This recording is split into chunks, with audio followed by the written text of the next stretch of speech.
Peroty! Hi. Hi. So I ran the dungeon, and I already had the god roll of that brave house tech talking about. And Yeah, correct. I finally finished the dungeon quest line to get the class item, which is convoluted for no damn reason, and it sucks. By the way, have and you it's either one of broken you done most it? of the way through. Huh? No, because I run the dungeon one time and then I read all the issues about you can't get past most of the steps. So I just said, I don't have to care about you. Oh no, maybe that's why Micah couldn't do it, because the knight wasn't spawning for Micah when I tried to help him do it. So that's might be one of the issues. But I managed to get it done, right? So I guess it's one of the times the game has worked in my favor. And it is hella convoluted just to get the class item, right? And I guess, to be fair, if you have the exotic, which I don't, you also get the exotic catalyst. But just ridiculously difficult for no reason. Not difficult, but tedious for no reason, right? That sounds like modern day Bungie, yes. Well, no, but like it's not like, oh, you have to go do all these steps. It's like you have to go to the beginning of the dungeon, put in a code, go grab 3 things in the dungeon, finish the dungeon, reset the dungeon, put in the code again, go grab 3 more things, finish the dungeon, go back out, push 3 more buttons, go back in, push 3 more buttons, finish the dungeon. It's like, come on. So the same thing as go run this exotic mission 1,000 times, but do it slightly differently. Collect different things each time through. I don't know what you're complaining about. What do you expect? Do you expect to just waltz in there and then go, here you go, here it is, silver platter and the weapon and all the things that you need without actually doing anything? Well, for a class laziness. item, you should not have to jump through all those hoops. For Yes, a you class should. item, no. Why would you go through anything? All that, right? I understand. Why would you go through anything for a class item? I understand doing all that for it's a class item, catalyst, right? And maybe even being able to focus the weapons could make an argument for that, right? But to do all that for the class item, like you're not doing it just to get the class item, right? Because you get the focus weapons, and if you have the exotic, you get the catalyst. But what I'm saying is, you cannot get the class item unless you do the quest, and I think that's ridiculous. So if you want the class item, which in my case gives me like bat wings, which is the closest I can get to dragon wings at this point, right? I had to do it. There it is, right? Yeah, there's the why you would ever go through that much effort for a class item. Now all has become clear to me. Now I understand the struggle. But either way, for doing this procedure, I did manage to get the god roll of the trace rifle, right? And I think I already knew the scout rifle was really good, and it really made a lot of runs that much easier, right? Even in the end game content. But the trace rifle, especially, I mean, it's good on its own, but when you add this season's artifact to it, dude, I've been taking it into the Blade of Ordex expert mode, and by myself, I'm clearing like 4 bosses. It is crazy good. The explosion, whenever it does proc, you see it go chunk, chunk, chunk, just like bosses' health down. And if enemies are close enough, it takes them out too. It's like, and then it's in the primary slot because it's a strand, right? So you still get to have whatever elemental type weapon you want to use. You know, I mean, it's so good. And I know I keep harping on this Peroty. You should make an attempt, brother. Attempt at what? At getting the scout rifle and the trace rifle, dude. Now that I physically have both rolls that I'm harping about, it's worth the hype, dude. They're very, very good. I believe that you are correct. I don't believe that they aren't very, very good. But it sounds like you put in a lot of effort to get a gun you're going to use for 5 minutes and then never think about it again. Well, the effort for the gun, it's just because my RNG is right. The effort has nothing to do with the RNG. I actually got it that same run that I was like. So there's a lot of steps, right? And that final step that I was doing to unlock the ability to focus is when I got the god roll trace rifle, right? That was just bad RNG, but you might not necessarily have that bad RNG. So it could take longer, is what you're telling me. I could spend more time working to get this gun. You could also get like Micah did and get the exotic on your first run, because I hate him and I don't know why his exotic luck is so good, because he's a bad person. Should I tell you why your exotic luck and your luck is just so bad? Because I'm a bad person. Do you want to know the real reason? It's because you upset me. That's the reason. Because you always start the show by just going straight into talking about Destiny. You always negate the introductions and everything else. It's always like, oh, look what I did this week. And then when we come to talk about stuff, you're not here. This is just for you and Peroty, dude. I wanted to talk to you guys about this. Well, no, it's in the show. That's it.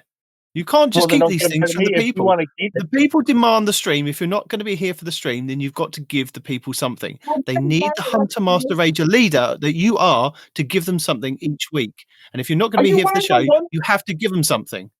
Yeah. I mean, the Hunter leadership has not been looking good lately. They've been sending messages through the VanNet erroneously. They've been trying to claim victory while, meanwhile, losing for the second week in a row. The Hunter leadership really could use a reboot, I think.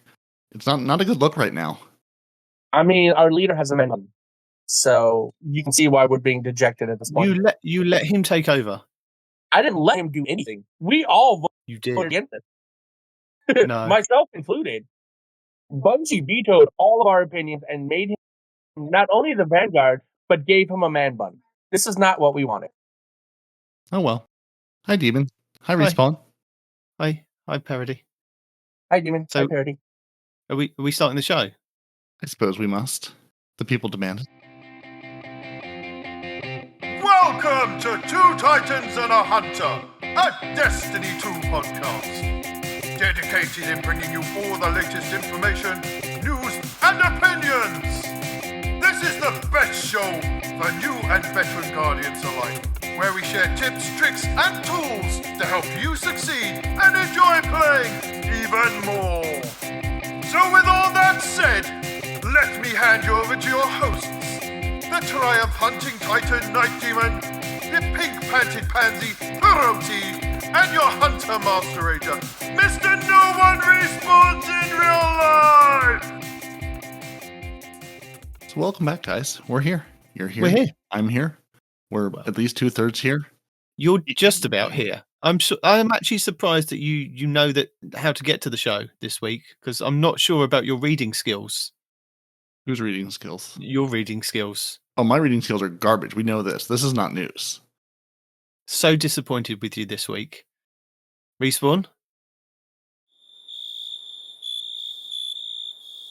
Oh, he's gone. He's gone now. No, I'm listening. I'm just curious as to why you're talking about his reading skills. We all know all of our reading skills crap. Yeah. Respawn just doesn't read, and I read poorly. Yeah. Well, I mean, I can't really talk either because my skills aren't that good either. But this week, Peroty did the best reading ever and bought himself a Lighthouse passage, but didn't buy himself a Lighthouse passage. Oh. No, I absolutely did. No. I bought a Lighthouse passage. No. Let's just stop there. Did it say Lighthouse passage on it, or did it say something else on the top of it? There were the words Lighthouse and Passage in the thing that I bought. Oh, because it said Lighthouse and Passage in it. It still meant the yeah, okay. I think we need a screenshot. I need proof. Sabotage is what we put it down to. Heresy decided to sabotage me this week with Charles. It's streamed, not just screenshot. There's a stream of me being an idiot, finishing out the last 2 wins. You streamed it? Really? I streamed it just for the heck of it, just to see what would happen. To see just how poorly I would do and go, nope. I think I may have broken Noble because I was chatting to him. It was right after Demon had to go, I think, collect children. And I had 2 more wins. And I was like, let's see if I can not, get a win or 2 before they take the servers down and just see what happens. So I'm like, it was a rocket launcher. Again, I was playing it because it was not the sniper rifle weekend, not because I'm like, oh, I need an adept rocket launcher. It was at least something I would have accepted. So what I did was I bought the passage that says, we'll see. I was led astray by while playing on this passage, you will match other players with similar weekly performance. That's where I was led astray. And I said, oh, here's the thing with the round 1. So there's the Trials of Osiris passage, and there's the Lighthouse passage. Mm-hmm. Now, I am not the only person that had trouble with this. No. As you had to explain this to the blue screen, I'm sure many other people.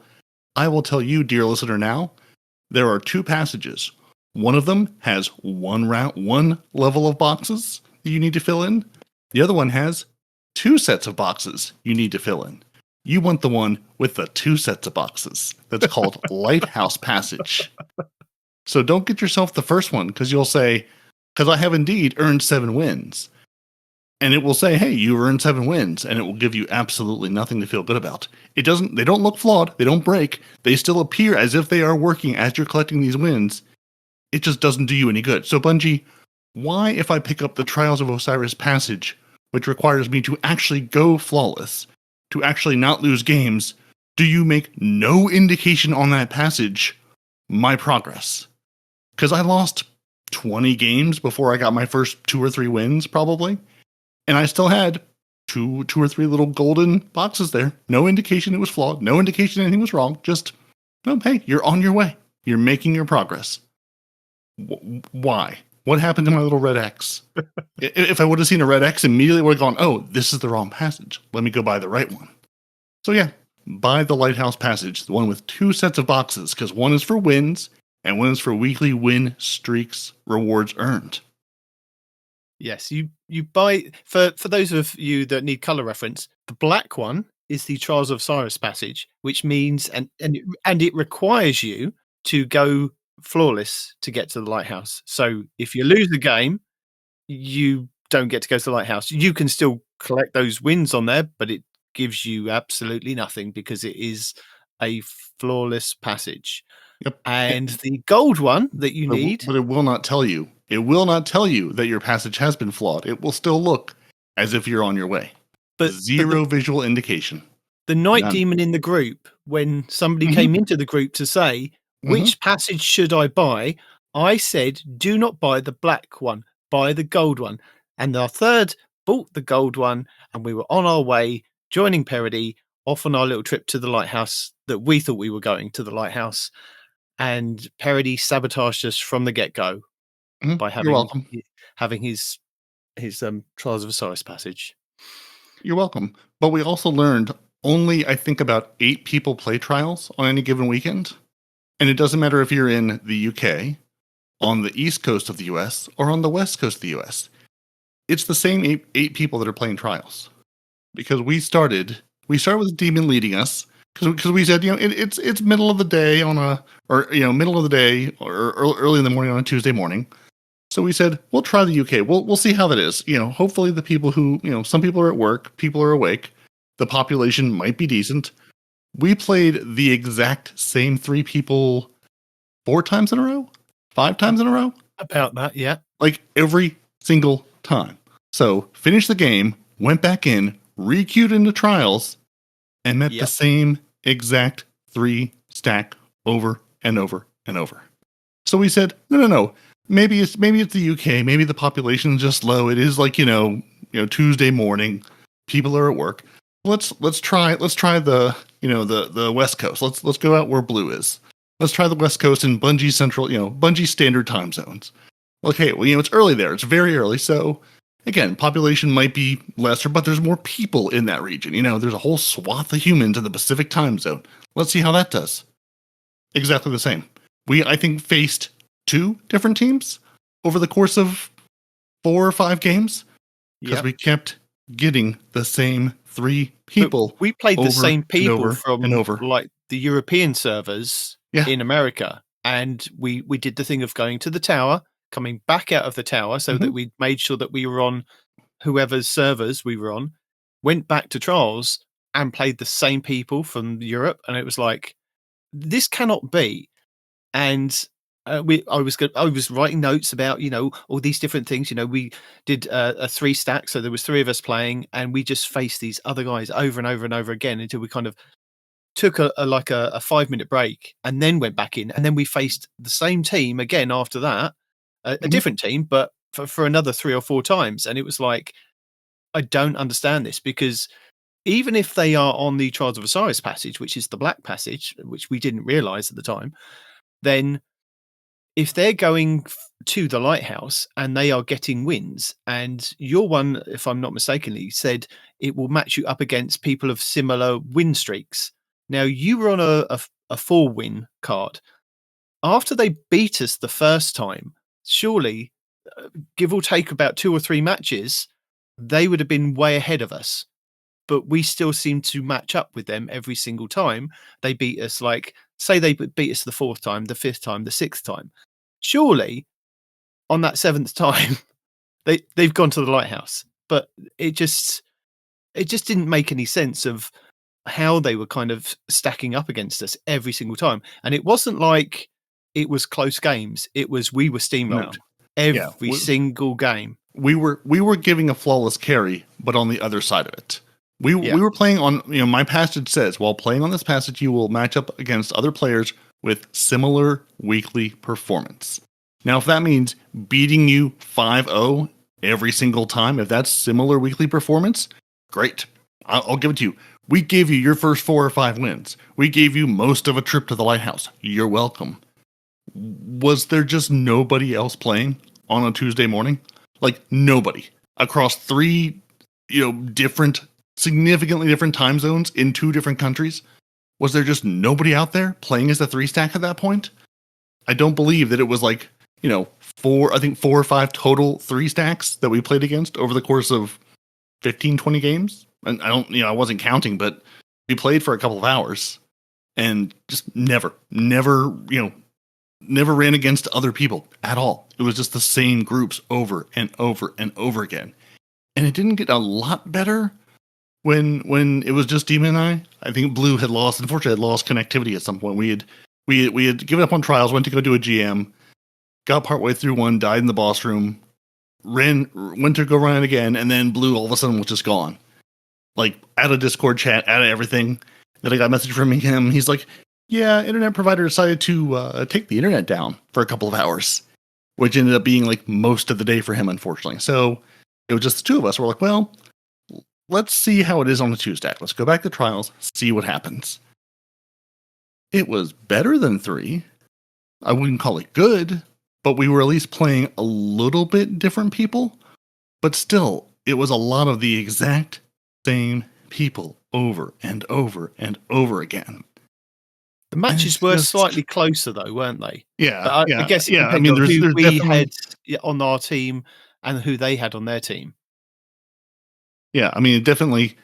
My advice to you, if you just want to go, now we did get a good number of drops. Like, we got a lot of loot. We got a lot of rocket launchers. So if you're going and just say, I would like to get some rolls of this week's featured weapon. Last week was a rocket launcher. I think it's the Aisha's Care this week. I sort of half glanced at it. No, it's the hand cannon this week. Oh, is it the Exalted Truth, the new one? The Arc one, which is, I can't remember off the top of my head. Right, I forget there's 2. Yesterday's question. That's the one. Okay, so if this weekend you're like, hey, I just want some rolls of yesterday's question, go in with a 3-stack. Go in with a 3-stack of people you'll enjoy having a laugh with and having a good time with, and going, we're going to get steamrolled. But they absolutely throw drops at you for playing in a 3-stack. I think we were just dismantling rocket launchers like every single game practically. Like every single set of matches, it was like, here's another one, here's one in a rocket launcher, here's 2 or 3 weapons. Like, they do throw a good number of weapons at you in a 3-stack for sure. So if that's your objective, go in with 2 people you want to hang out with and see what happens, because you will absolutely get a number of weapon drops. Are they adept? No. But you're also earning, I think I now have 27 engrams with St. 14 to turn in to focus on things. About that, yeah. Yeah, so if you want the Aisha's Care Pulse, Shira's Wrath, yesterday's question hand cannon, tomorrow's answer rocket launcher, Keen Thistle, sniper rifle, and Exalted Truth hand cannon, that's where you can focus currently this season. And then, or you can go into the older, to the legacy gear and focus on anything else. So if you're like, hey, I want a Prophet Scout Rifle, or I want to go get that Burden of Guilt Fusion Rifle, or a very good Aisha's Embrace Scout Rifle, you can go and get any of those older things too. Because it's 3 trials engrams to focus the legacy gear and just 1 to focus the new gear. So if you're like, hey, I want a whole bunch of rolls of something, go beat your head against the wall. You can get a whole bunch of rolls of something. They won't be adept rolls, but they can still be very good rolls of these weapons if there is 1 or 2 you are hunting for. So you said tomorrow's answer was one of them? Yeah. All right. That's the weapon. That's the weapon this week. Switch, Envious Arsenal, and Impact Casing. I'm pretty sure that's like the roll to get, right? So I never have to go into trials again. I have no idea what Pretty the sure. rolls on any of these are to get, but I'm just saying if there's something you're seeking, go in as a 3-stack because you will just get way more drops than you would any other way, and you'll earn engrams. Again, I feel like if not every round, feels like pretty close. Like, I started with 0 and ended up with 27 engrams and played So, a couple of hours you over the don't know couple what of to get, days.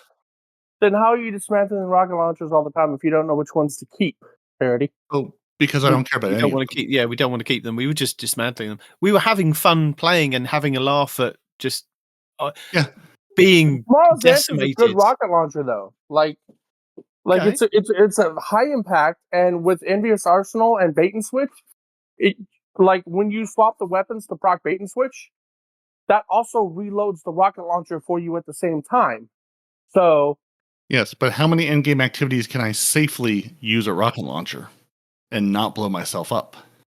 well, That's you're in that's our the question clan, so that that's the answer question is you have to ask 0. yourself. In The the question Fortune is, clan, the answer can to I that is use always this? 0.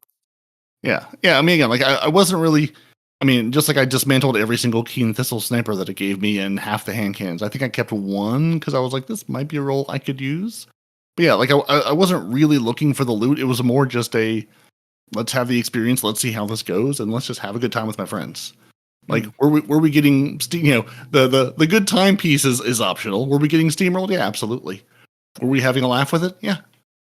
I mean, our were we intention was to enjoying go just to the how lighthouse, but just Yeah. slowly to the lighthouse. We didn't realise there was sabotage on our own team at this point. You're welcome. Were we having a good laugh at just how toxic people can get so quickly Oh yeah. over people that are so much worse than them? Like some of you children need to go back to kindergarten because I swear I'm convinced the other side that just aggressively teabags, especially when they're not doing anything. When you can clearly tell, okay, you're the guy doing the carry or you're the good friend, and he suckered his other 2 friends to come along with him, and the other 2 friends are just like aggressively teabagging. It's like, sir, you did nothing. You literally are dead weight. I'm at least trying on this end. You aren't even trying, and you're just like, oh, look at me, I'm so good, I'm gonna teabag you. No, you're not. It's so I can't even get mad at it because it's just so aggressively stupid. Like it's so stupid how quickly some of these teams were just like, yeah, we're gonna teabag you. Sir, you beat us 5-0. We never killed any of you. This is not a show of your superiority. This is a show that why didn't you beat us quicker? Why did it take you this long? Get good, scrubs. Come on. Like, if you're going to beat me, do it quickly. What are you waiting for? Do you not want to go to the lighthouse? It reminds me so of funny to me. the movie that makes fun of Scream. What was it called? A Scary Movie. Scary That movie. actress, the actress, she's all like, "What are you waiting for? What are you waiting for?" And then she gets hit by a car. Yeah, that's how it felt. It's like you've done nothing. I can look and see that you have zeros across the board. I'm at least doing damage. You have zeros across the board, and you're like aggressively teabagging me. I'm like, maybe you guys are Fortnite players, and that's how you show friendship. But that didn't feel friendly. No. It's just so funny just how I'm like, maybe you all been playing for a couple hours, maybe you're super tilted and super toxic, but like you have nothing to show your dominance over here. You're just being angry children, being like, oh, we beat these guys so good. Yeah, you did. Good job. You should have. You know, we're the unranked team that somehow made it into the tournament, based on a glitch. You're the number 1 ranked team. If you're not beating the pants off us, you're doing something wrong. This isn't you being good. This is the expected outcome. Congratulations, you met the standard. Yeah, so we had fun this week and we streamed it. So it was up on our Twitch because we did trials on a Tuesday. Maybe we should do that every Tuesday. Trials Tuesday. There we go. Trial Tuesday. Yeah. No promises though. Right on passage, fail immediately. No. We will make sure that the right passages will be purchased. Yes. I mean, it doesn't help that it goes black passage, gold passage. So immediately you think, I pick up that first one, whereas the first one is for the Trials gods. So you should just, I don't know. Yeah, that's what I'm saying. Look for the one with the 2 bars to fill in. That's the one you want. Because even honestly, like I read them. Blue, like before you joined us, Blue was reading them, and he's like, it's not clear to me which of these two I pick up. And I've read both of them a couple of times now. Like, it should be like, this is the flawless one, this is the not flawless one. You need a cartoon character next to him with a big sign going, pick this one if you want to slowly, gradually get to the lighthouse by just getting your wins. This one will do that. This one, swing the board around. This one. Yeah, I wish they had kept the passage of persistence or whatever. Like, call that one persistence. If you just stick with it, you'll get there. And this one can be the flawless of the passage of something else. This is the I'm good one. Like, again, because I did the same thing. I read them, and even when you were saying, I was like, I think I have the right one. But again, it's just not that clear to me that I did not have the right one until I got to my 7 wins, and I was like, it doesn't work. So then I went back to scene 14 and was like, oh look, there's this other one with this whole second row of things you could pick up. I didn't even twig to kind of double check with you as well. Yeah, because you were like, I've got my 4 wins. I'm going, and like, okay, cool. We only need a couple more wins, and we can get you there.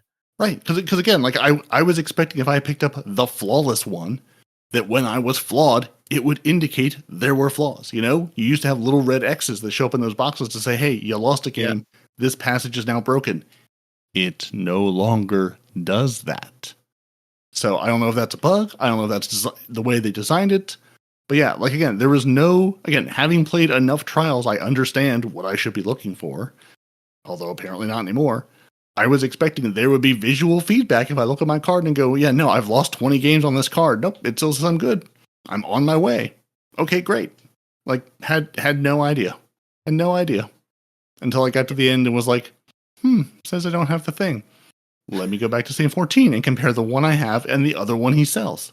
Oh yeah, nope, this is the wrong one. This is the one that doesn't have the right words on it. So yeah, get the one with the 2 bars. I love how we just 2 bars you need to fill. I love how we just spent 20 minutes discussing how Peroty is dumb. Picked the wrong passage. Yeah. And then he says, oh, I've played trials enough to know, fill in the blank. Well, this is before they've completely changed it. I mean, like they've been saying, like all the passages that used to be there and all the things that used to be called, totally different, totally changed. Like, I feel like they've made it less clear which one I need to pick up, whereas before it was very clear which one I needed to collect. So Bungie, make it clear and also maybe reword them so it's obvious what you're trying to do on them. Or maybe I'm just an idiot. Maybe I'm the only one. But the fact that Blue is also confused and going, it's not immediately clear to me which one of these I want if I just want to hit my head against the wall with you two. Yeah, and it's not even about the being colorblind, because when you started talking about colors, I was like, oh, well, that would explain why I got it wrong. But if the colors are black and or gold, it's like, hell, even I could get that one right. Yeah. Like the face of the icon is black on one and it's gold on the other, and then the rest of it is gold. So in respawn parlance, you want the one on the right side, not the one on the left side, because there's only 2 now. We're down from like 4. There's only 2. There's the first one, the second one, the left one, the right one. 50-50 chance of you going right. Yep. Yeah. So you want the one on the right hand side. That's the one you want, not the one on the left hand side. Left hand says, I'm good, I'm great, I'm going to win everything. The one on the right hand side. And if you also live in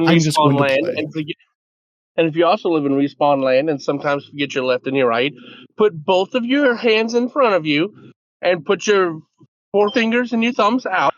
Whichever one looks to L side, so go the other way. Yep, that's the left one. Oh goodness. So yeah, so that was our good times. Good times failing at trials. We did succeed at running a couple of GMs, though. The three of us, after the show last week, ran a couple of GMs for Adept Lotus Eaters. We did, and that worked out much better, much more successful. Did you get any good rolls? Tell me you did, right? You got good rolls. There were rolls. Yeah, I mean, I think I ended up with a decent one. I mean, I got the repulsor brace, the stabilizing rounds one, and the repulsor brace also has reconstruction on it.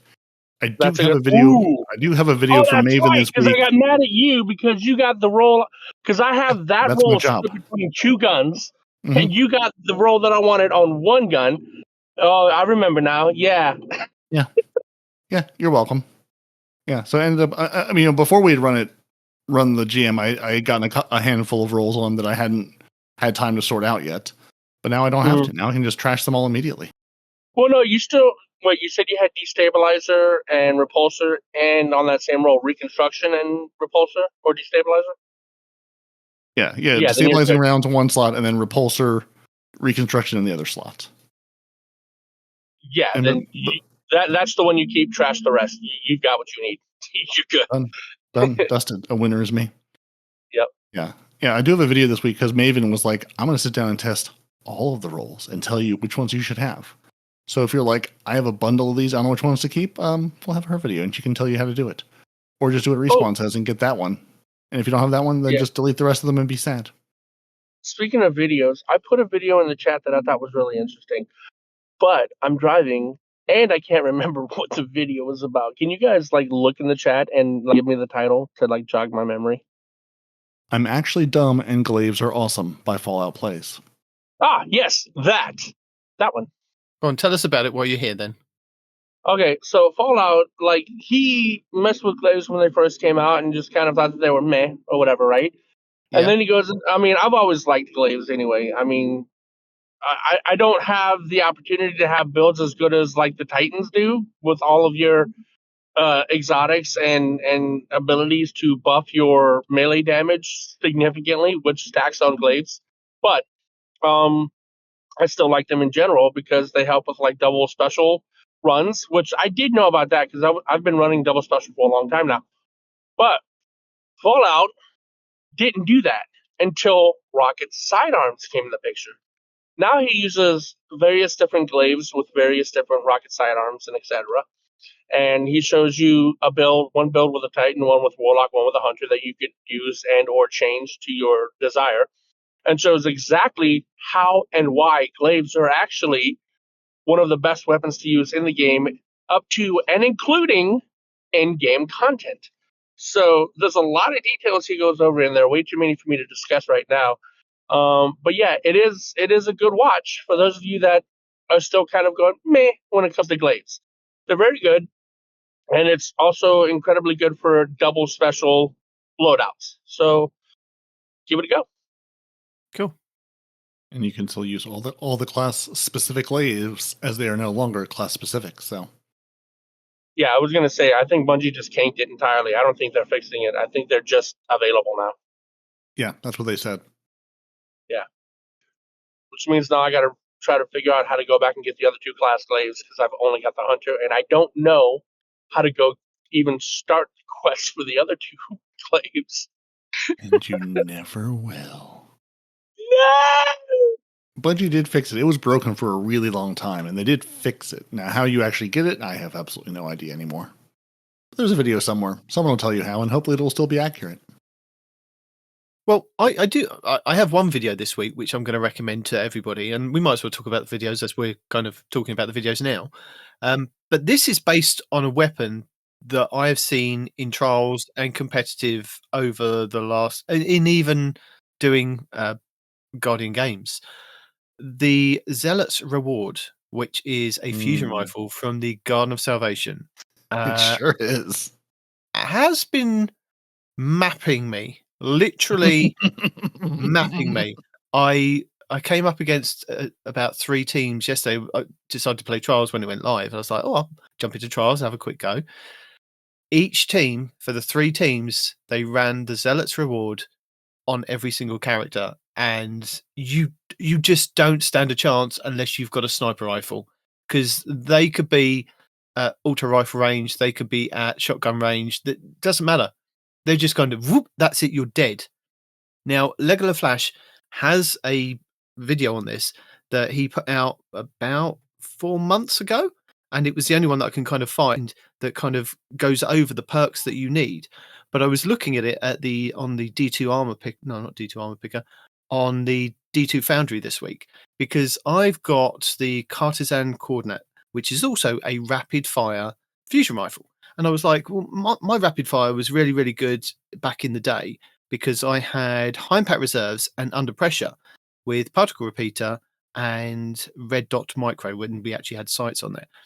So the impact is 55, the range was 40, and it was like top of the range back must have been about a year ago or so.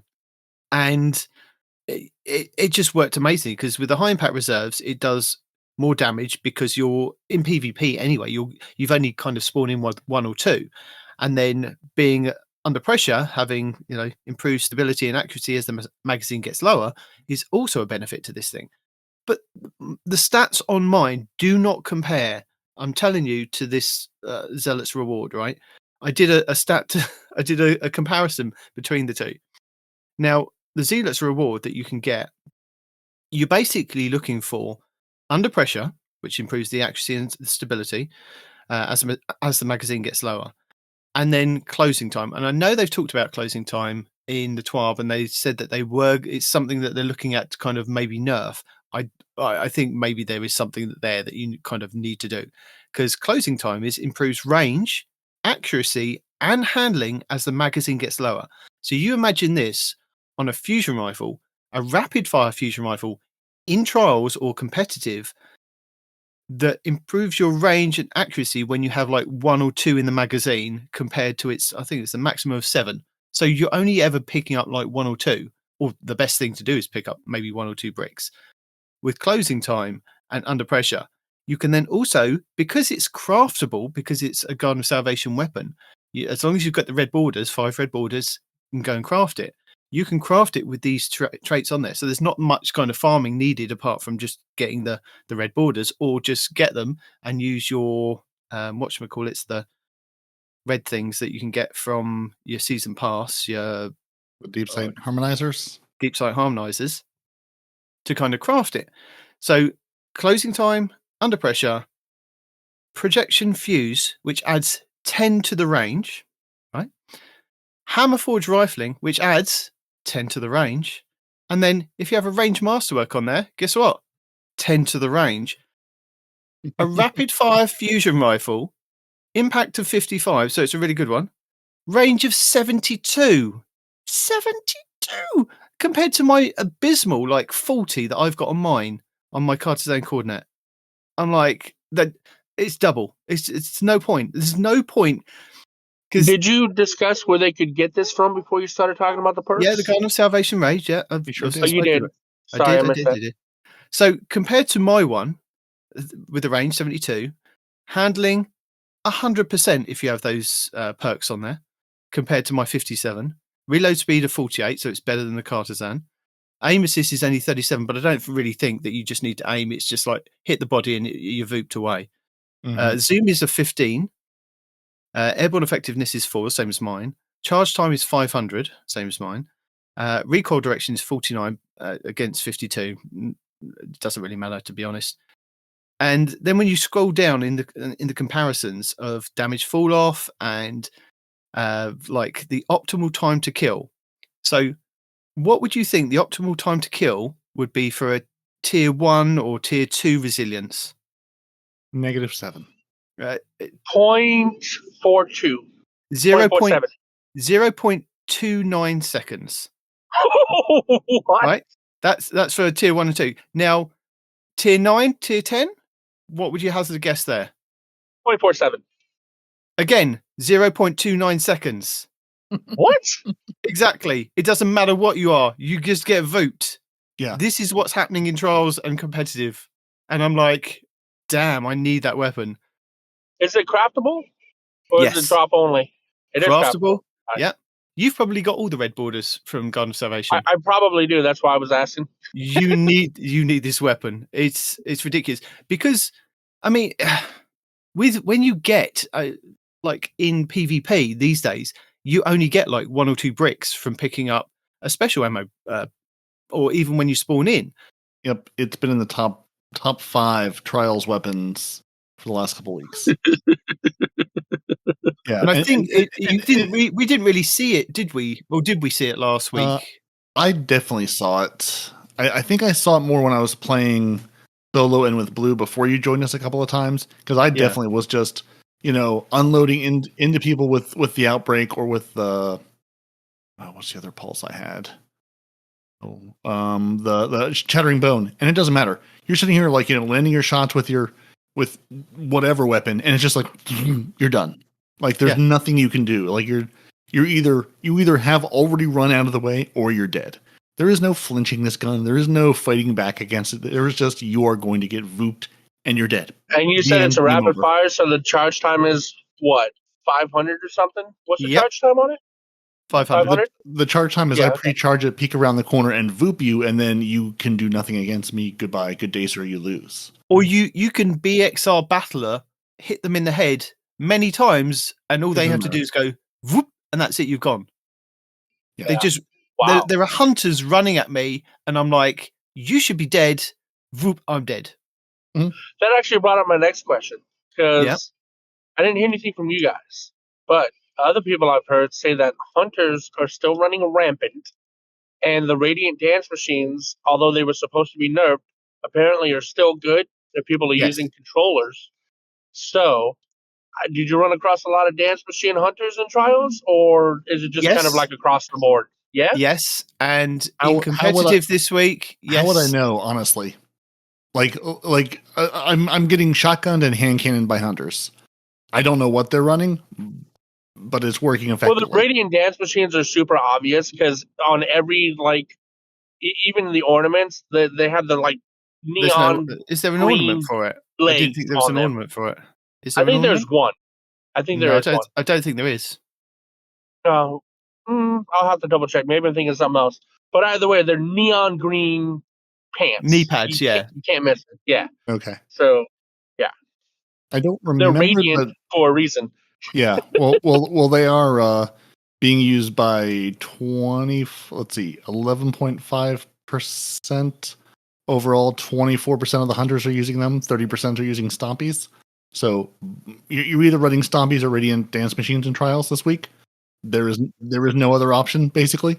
When I played on my hunter this week to do my 3 competitive matches to get my Redrix this week, I put on the dance machines and I was running a hunter build with that, and it worked fantastic. You get your headshots and it gives you dodge energy, and you can overflow it and create another dodge energy. And it's like, well, this is really good. The idea is to either use a dodge where you're slowing them, or use a dodge where you're leaving behind a hunter clone to disorient.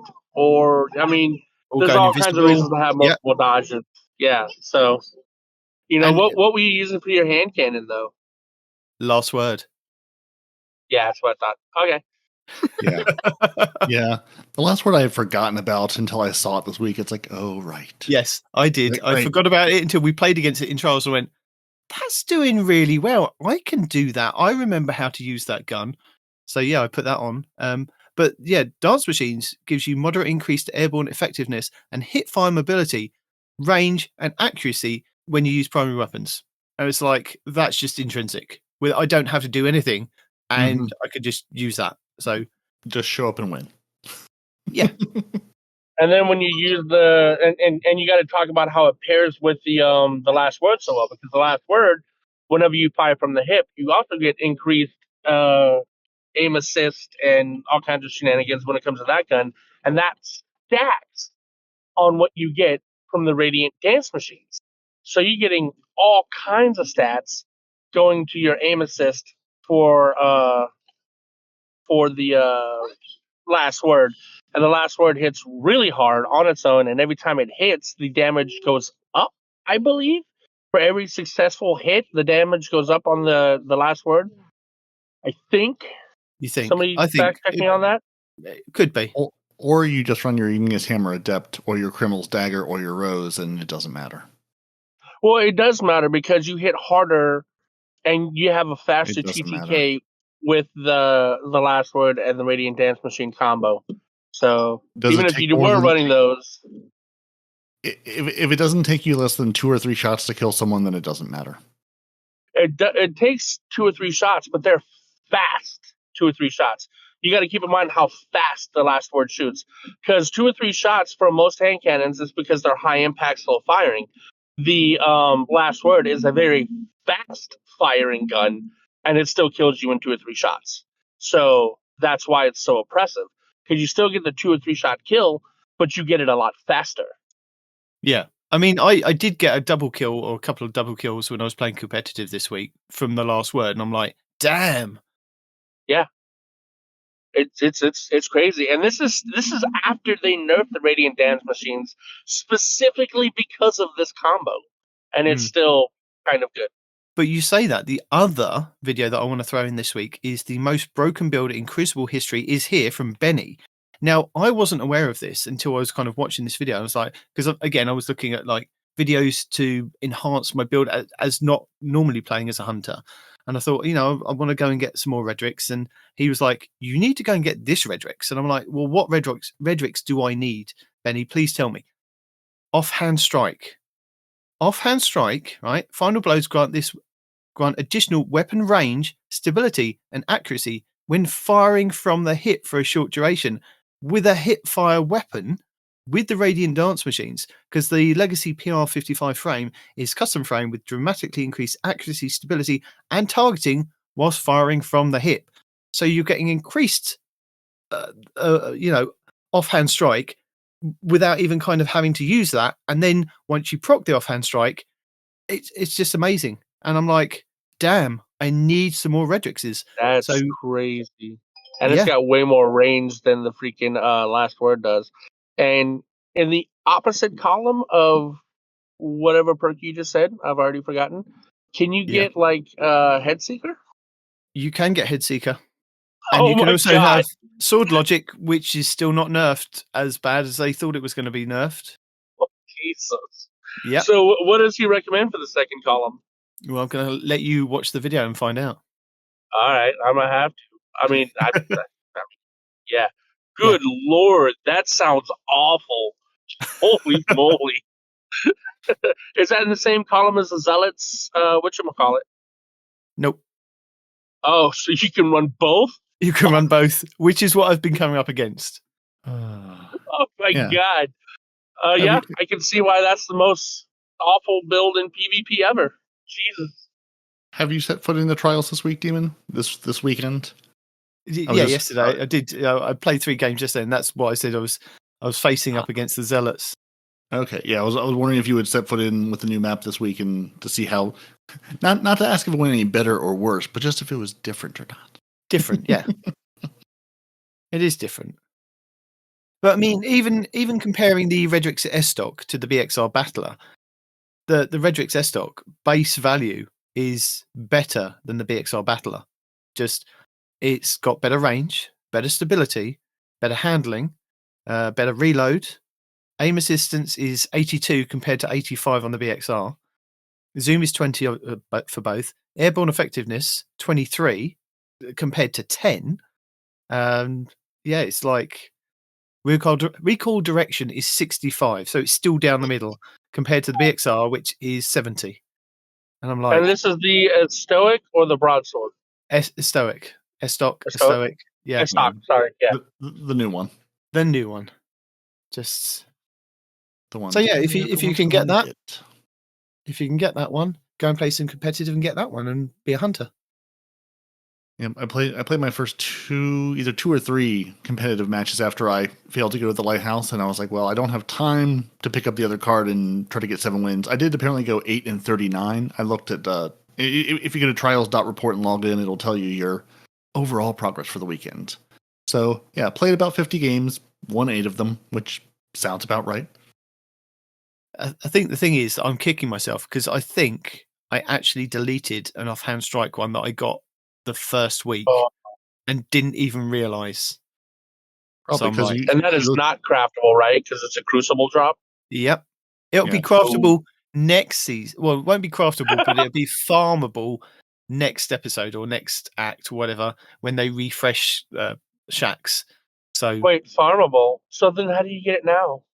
Well, you have to play your 3 competitive matches on each character to get 1 drop from each character, so you can only get 3 my God, a week. I'm never getting it. But next episode or next season, it then goes into Shax's, you can throw an engram at me and just get a roll of it. Yep, and this season is only... Oh, no, I was like, this season's only a couple of weeks, but then we have the next act to get through before it goes into that pool. Peroty? That's what I said. Yeah. And a good tip for that is if you do like a Crucible weapon or a Vanguard weapon or a Gambit weapon, is play those activities the most and then rank up and just keep re-ranking up with that vendor, because then when you throw your engrams at them, you get a chance of getting like double and triple perk drops on those weapons. Yep. So you have more of a chance to get the right combination for just playing that game. So if you rank up once, I think it's you get a small chance at a double perk drop. You rank up twice, and you're guaranteed to get one set of perks, like two kind of perk slots, guaranteed one from one side, 3 or 4. And then if you rank up 3 times and 4 times, you're kind of more guaranteed to get double and then even triple. I think it only goes to triple, doesn't it?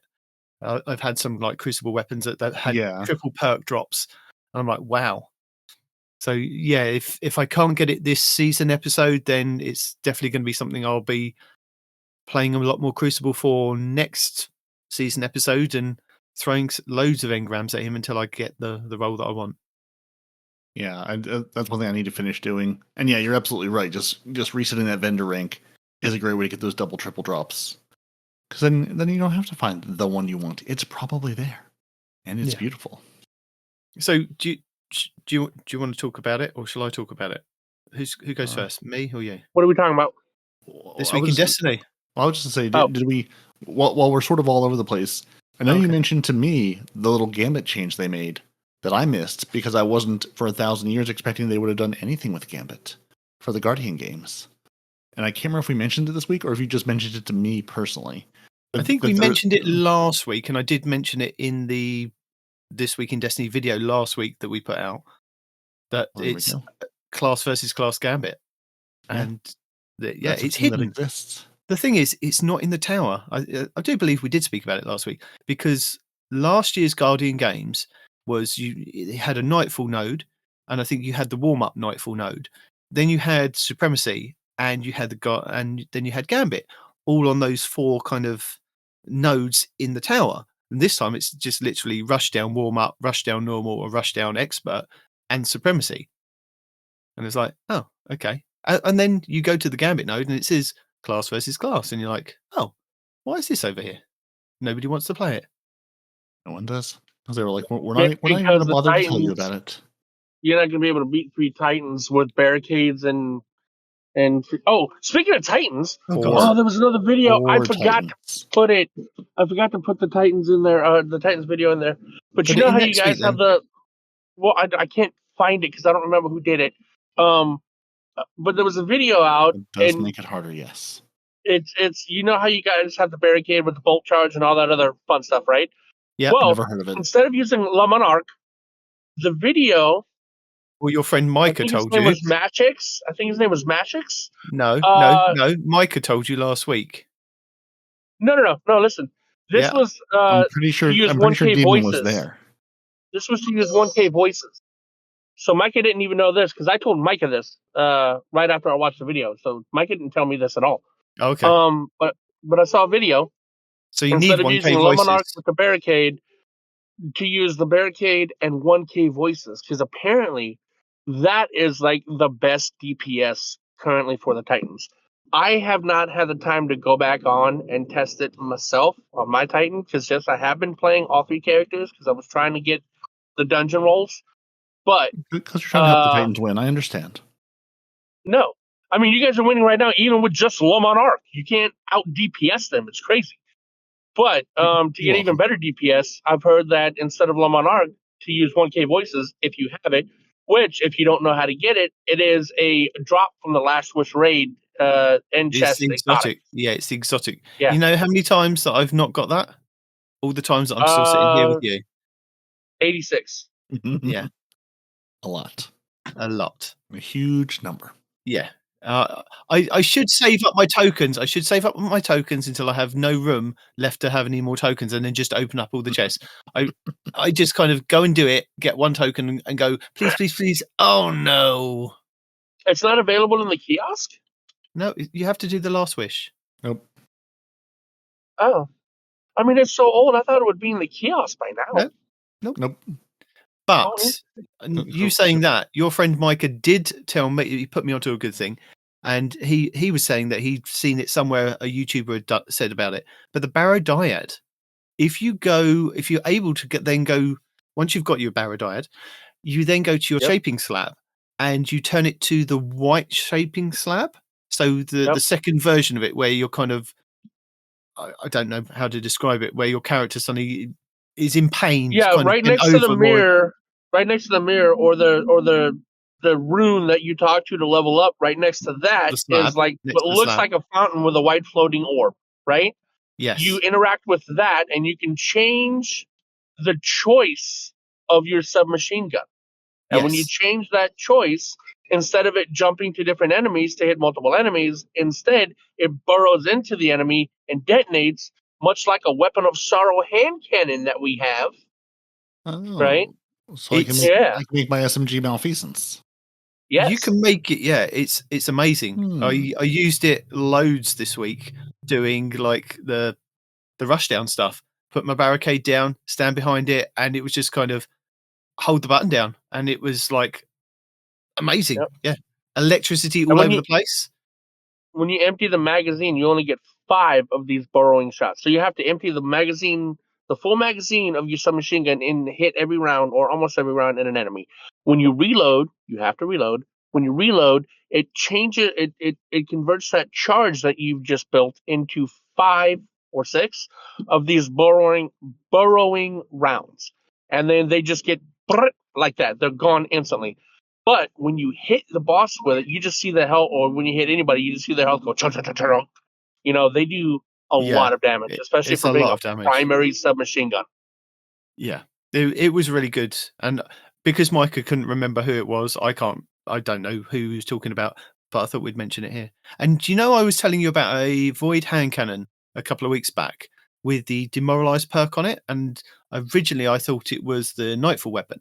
Turns out it's the Exalted Truth from Trials, and it has the demoralized perk on it. So precision final blows cause nearby targets to become weakened.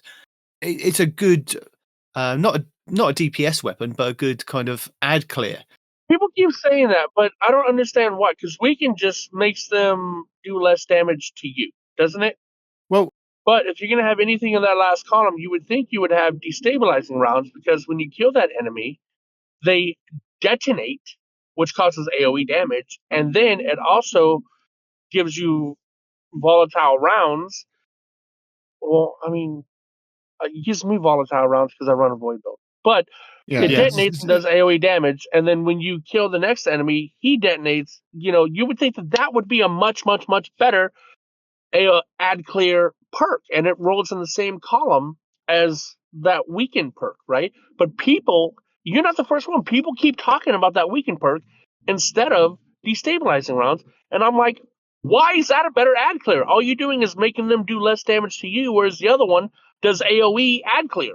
I don't understand. There's probably something you can pair with weaken. There's probably something you can spec into with the weaken verb to make it better. I mean, I don't know either because I haven't played with it, but there's probably something you can do to take advantage of that weaken verb, or pair it with something else you can do with void to make it better. Because I mean, even with like going back to the Lotus, right? I have the reconstruction. I have one gun with reconstruction destabilizing.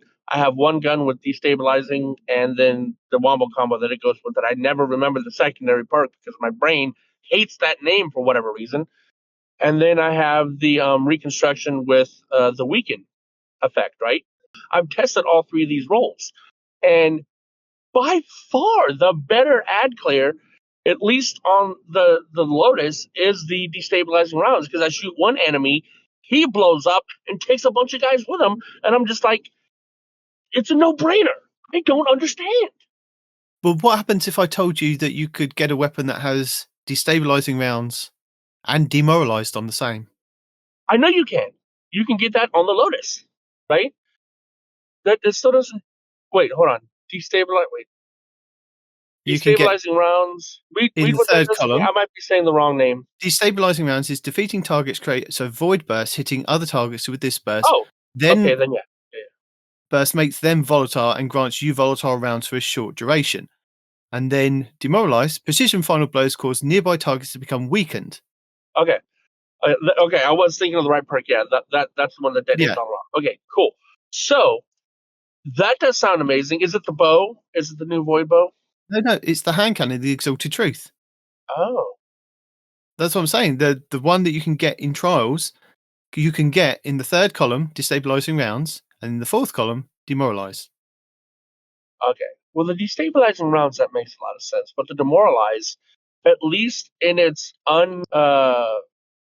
enhanced version, you have to aim down sights for 1.5 seconds. And I know you guys are like, oh, that's only 1.5 seconds. When you're getting shot at, 1.5 seconds is a long time, especially like in a Grandmaster Nightfall or something. No, you don't. Right? You don't have to aim down sights for it. It does say that after aiming Nope. down sights. Read Nope. it. Which one? No? The weekend one. Demoralized. Yeah. Demoralized, no. It just says precision final blows cause nearby targets to become weakened. And Oh, really? destabilizing rounds is defeating targets creates a void burst. I know destabilizing. I thought weekend you had to aim down Nope. sights for 1.5 seconds. No, Nope. that's the eye perk. That's a completely different perk. Oh, that's Withering Gaze. Oh, okay. I see. Yeah. Which that also does Yeah. some weekend, doesn't it? Yeah. So yeah, you get that. You're golden. Fair enough. Yep. And that hand comes from where? Trials? Trials. Yeah, no, I'm good. Yeah. So just play a bunch of things, go turn in your tokens, you can get a whole bunch of them. Done. Busted. You say a bunch of things. What you mean is a bunch of trials. And I just heard somebody say that they played 50 rounds and won 8. So Yeah, I'm not really... But what you're missing is I have 27 engrams, so I could get, assuming, I may have to go farm for some glimmer, but I could get 27 rolls of this hand cannon and get the one I wanted. So if you're you get engrams on a loss too? Yes. Yeah. Yes, that's what I'm saying. Go in with 3 people. They shower you with engrams and weapons. Not so much armor. So if you're looking for armor, you probably need the wind, but you can also focus that. I don't know for what, because it's armor that I don't care about. But yeah, they give you things when you go in anyway, but when you go in with 3 people, they shower you with engrams and weaponry. So like I said, if you're looking to farm for something and are like, I'm not going to win trials matches, just go in and play trials on a weekend or on a map that you don't totally hate, or people you're going to have fun with, and they will just throw enough engrams at you. You can farm for a roll, if not the roll, at least a pretty good roll of what you're looking for. Trials is Iron Banner now. If you go in with a group, just go in and they give you a bunch of stuff. Might you enjoy yourself? Yeah, maybe. Might you be frustrated? Yeah, maybe. But you're gonna get something out of the experience, guaranteed. I think as long as I can get engrams on a loss, then that changes things a bit. Oh yes, no. I mean, Demon Blue and I can vouch for. Yes, you get things on losses all the time because that's all we did was lose. And they were like, "Oh, but you came in with 2 friends. Here you go." Coming in with 2 friends is basically. So you have to come in as a 3-stack? You don't. You don't have to, but it gives you things much more often. If you're looking to min-max your total play time, go in as a 3-stack. They give you a lot more stuff if you go in as a 3-stack. If you go in with solo or just one of you, solo or duo, they will still give you things, but the rate at which they give you things is lesser because they really want you to go in with a 3-stack. And they get beaten by all the other 3-stacks because only 8 people play trials. But if you're saying, hey, I would like to spend 3 or 4 hours on a weekend with 2 buddies, having a laugh and getting beaten in trials going, yeah, I don't care if I win or not, you will earn a bunch of tokens to turn in for what you're actually looking for. And hey, maybe you'll actually, if you have a friend that's any good, maybe you'll actually do well. Just pick up which passage? The one on the right-hand side with the 2 separate bars of things to then go to the Lighthouse if and when you hit 7 wins. And if I can hit 7 wins, basically playing solo, because I think all but maybe one of our wins came while I was playing solo, you can do it too. That's the main reason I sort of ran this experiment going, if I can do it and I'm real bad, you can do it too. It's possible. You just have to say, I'm either going to go in with a group and maximize the number of stuff I get, or go in solo and maximize my chance of actually getting to the Lighthouse quicker, unless you have people who are good at PvP who play with you. We are decent at best PvP players. At best. Yeah, I was looking to see if I could find a video on Demoralized or anything that might have come out semi-recently, and I don't see anything offhand, so... No, I think, like I said... don't know who it was or where it came from. It was a TikTok that I was watching, and I forgot to save it. It was one of those... I think I'd accidentally scrolled it. I was like, I can't find that again. So it's gone forever. Yeah, it's gone forever. I couldn't find it. I didn't know the name of it, and they never seem to put the thing that I think is the hashtag in the hashtag search. I'm like, oh, I've given up. So yeah. Yeah. Oh yeah. But nobody's made a proper video on it yet. So I'm waiting for that one. But yeah. The moment you scroll away on TikTok, Instagram, whatever, that video's gone forever. It might as well not exist because you will never see it again. Yeah, I was hoping I could find a YouTube short or somebody who's made the video and don't know where it is. But yeah, it's all the truth. Welcome back to Trials Talk, because we are PvP gods now.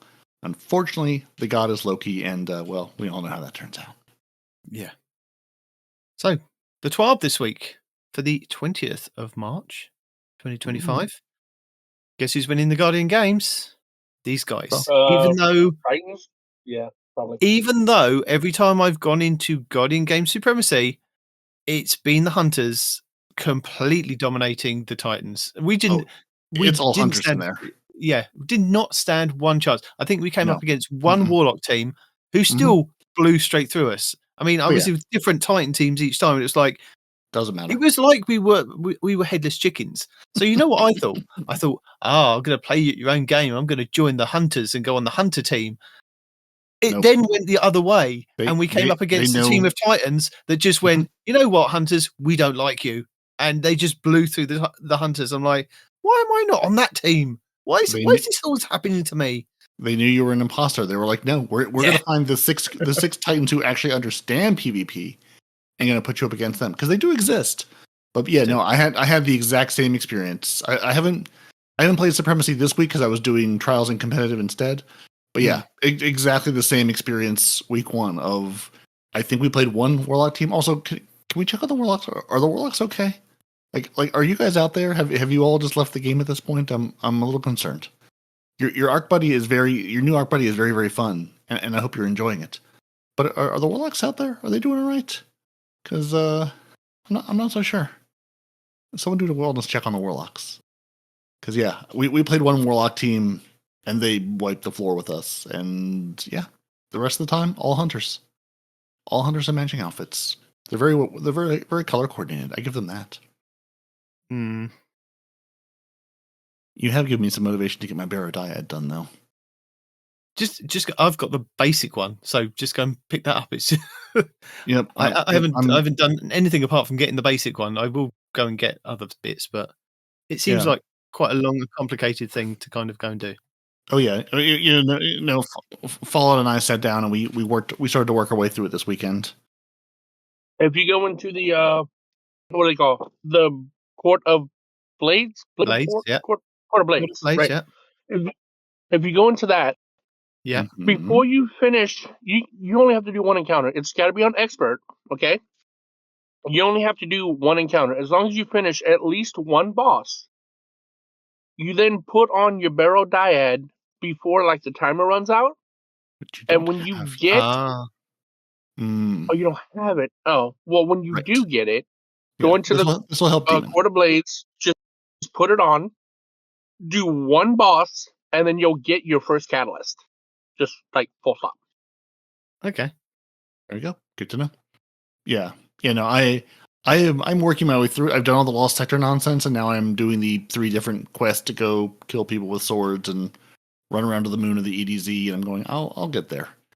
If anyone else is on, I'm like, I'd rather do anything else with people. So that's my solo activity for the week of going, all right, it's just me. Let me pull up the video and try to remember, what am I meant to be doing? Where am I meant to be going? What am I supposed to be doing with this? More importantly, are there any bugs along the way that are going to frustrate me from not getting this stupid thing done? Which I think the answer is no. But these days, I just don't trust it. I don't trust that I can do what it says I need to do and be successful. Yeah, slowly working through that. Yeah, but midway point for the Guardian Games. As of the 12, the Titans had won 6, the Hunters had won 3, and the Warlocks had won 0. So I think the Warlocks have just taken the Hunter route this year. They're like, no, we could just not. Even though apparently you could only turn in tokens as your Warlock, which I still haven't seen any bug fix on that, because I guess Bungie said, it counts where, what you're doing, what character you're playing on when you earn the token, and then just the ones being, but turning them in on the Titans and the Hunters just weren't counting or something. So I'm not sure how the Warlocks have done nothing. Maybe everyone's turning things. I don't know. But yeah, poor Warlocks. They're just like, we're done. We don't need to play your silly games. We are checking out as a group and saying no. Yeah, but I mean, I will give props to Bungie for this year's event. They've made it better. They've made it more engaging, and they've made actually doing like the events triumphs a lot easier than from what I remember last year. And I think with not having to like be in the top 10% of Nightfall placements at the end of the week, when that was really hard by the time everybody had kind of gone through their Nightfalls, and it was a lot harder to generate those points, especially when it was the people were cheesing it to start off with in some kind of instances. And then it was a lot harder by the end of the week for you to kind of get that 10%, to get that box checked on your pass or on your triumphs. I found it a lot friendlier to kind of go and play Supremacy, even though we were getting beaten every time, and pick up the contender cards. And I think nearly every single time I played Supremacy, within one game, I'd completed that platinum card. So I was like, turn it in, get another one, turn it in, get another one. I was like, pretty straightforward. I think I'm up to 10 of 15, and all I did was do the Supremacy thing. And even the boss rush mode is really good fun. So even on expert, did come a cropper though when I tried to search for just a team of Titans. There was 2 of us that spawned in.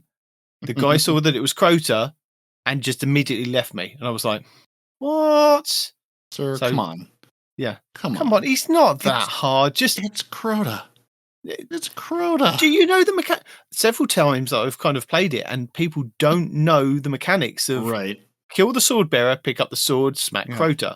That's all you can do. I've seen them throw supers, grenades, heavy, and I'm like, just watch me. I've got this sword. I'm going to hit him a couple of times. No. Yeah, do what I do. If I've never played this boss encounter before, look at the people I'm with, or go, I'm just going to shoot you with, my primary until I see numbers, then switch to something that does damage. I don't need to learn the encounter if I can just help do DPS.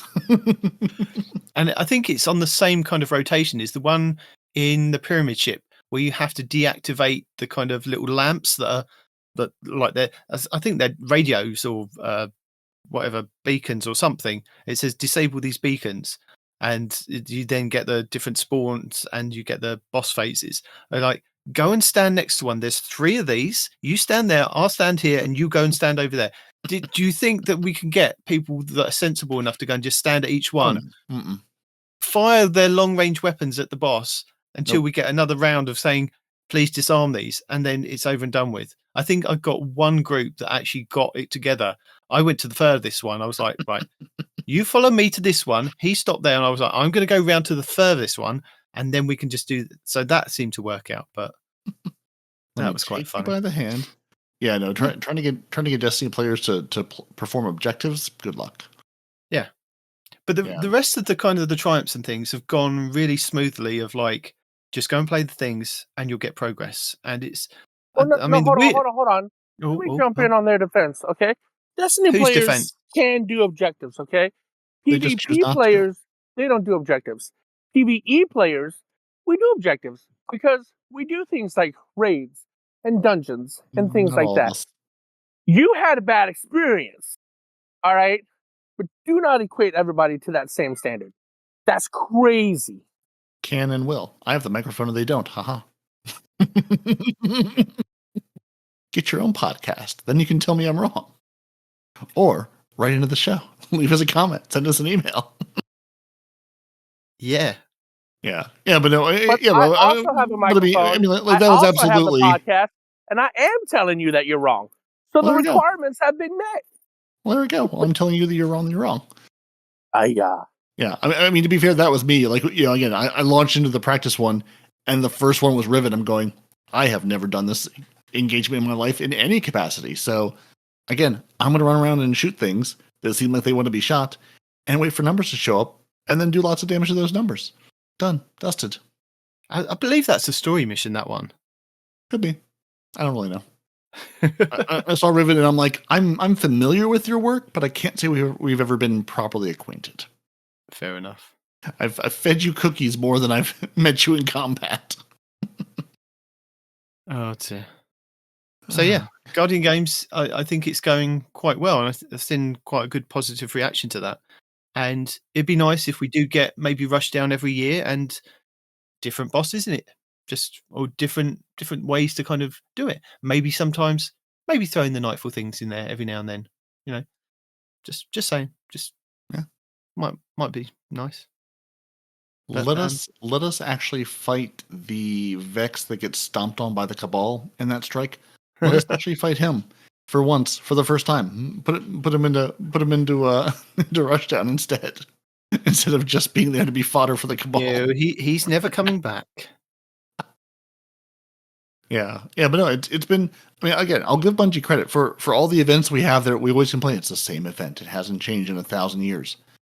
I give them credit for they gave us a good event. They gave us a good event with different stuff. Yeah, you don't have to wait to try to do the Nightfall day one or never, because you're never going to get 16 trillion points because people have absolutely run up the score on you. Yeah, it's been really good fun. I like the Supremacy Rushdown mix. I like that I don't have to go in and play 1,000 Nightfalls. It definitely didn't hurt that you put the good new weapon in the Nightfall the first week to go, hey, here's a good new thing. Go play it. Hey, and there's double reward drops. So it's like, someone who's running the randomizer button is like, let's sync these things up and give people things they want to do on weekends where it would be advantageous to them. I mean, I will give them props where it's due, but I'll also give them a bit of a critique. Put the Gambit in the tower. Put the node in the tower so that it's visible for people to see that they can go and play it. I mean, you've got the Supremacy node in there, and you've now got it in the Crucible node, but you've only got the Gambit one in Gambit. And if people don't know about it, it's just kind of hidden there. So just give them another avenue for that. So, yeah, let people know. Stick a weapon in Gambit and be like, hey, we made this version of Gambit for this event. Go play it and you can earn a thing. I mean, I think to be fair, they did at least say you could go play Supremacy or Gambit for that other shiny shoulder piece and to go get your weekly stuff done. Yeah. But then didn't mention that, oh hey, there's a team by team version of Gambit you can go play. It's like, hey, you can go play this. And everyone said, yeah, but why would I ever? And I suppose the other thing to kind of that I would kind of pull them on is Gambit still has that glaive. That's another reason you could go play. Sorry, I just jumped back on, guys. But Gambit got that fancy glaive, so that is a reason to go into Gambit too. Yeah, go get your back fang. Back fang, I think is what it's called. Yeah, go get your fancy glaive. I mean, because Fallout told you they're good now. The other thing I want to kind of critique them on is having maybe too much to do in a short space of time. I know we talked about it last week, is that it does seem like there's all that story to kind of do. I mean, I know it's only a little bit of story each week, but then you've got the Guardian games on top of that. And then you did the Moments of Triumph literally before that. And we've got the Barrow-Dyad to kind of go and do as well. And for people that don't have a large amount of time, it's quite hard to kind of the dungeon. prioritize. The dungeon is still active too. Oh yeah, that came out before that. But yeah, it's like there's so much to do. Oh, yeah. And then we have these content droughts where people are going, give us something to do. Then it seems to be Guardian Games has suddenly appeared. But, it just putting it all together just seems overcrowding it. And some people kind of maybe get sensory overload and just can't deal with it. So I could see where that's, that could be a bad thing. Not saying it is a bad thing, but it could be a bad thing for some people. Yeah, I mean, I basically have not visited the Dreadnought at all, in the last 2 weeks. I have, there's been, like I said, there's been entirely too much to do with Guardian Games and all the new stuff. I think I've done Court of Blades once, and the story I've just completely ignored, going, well, the story will be there. I'll catch back up on that in a minute.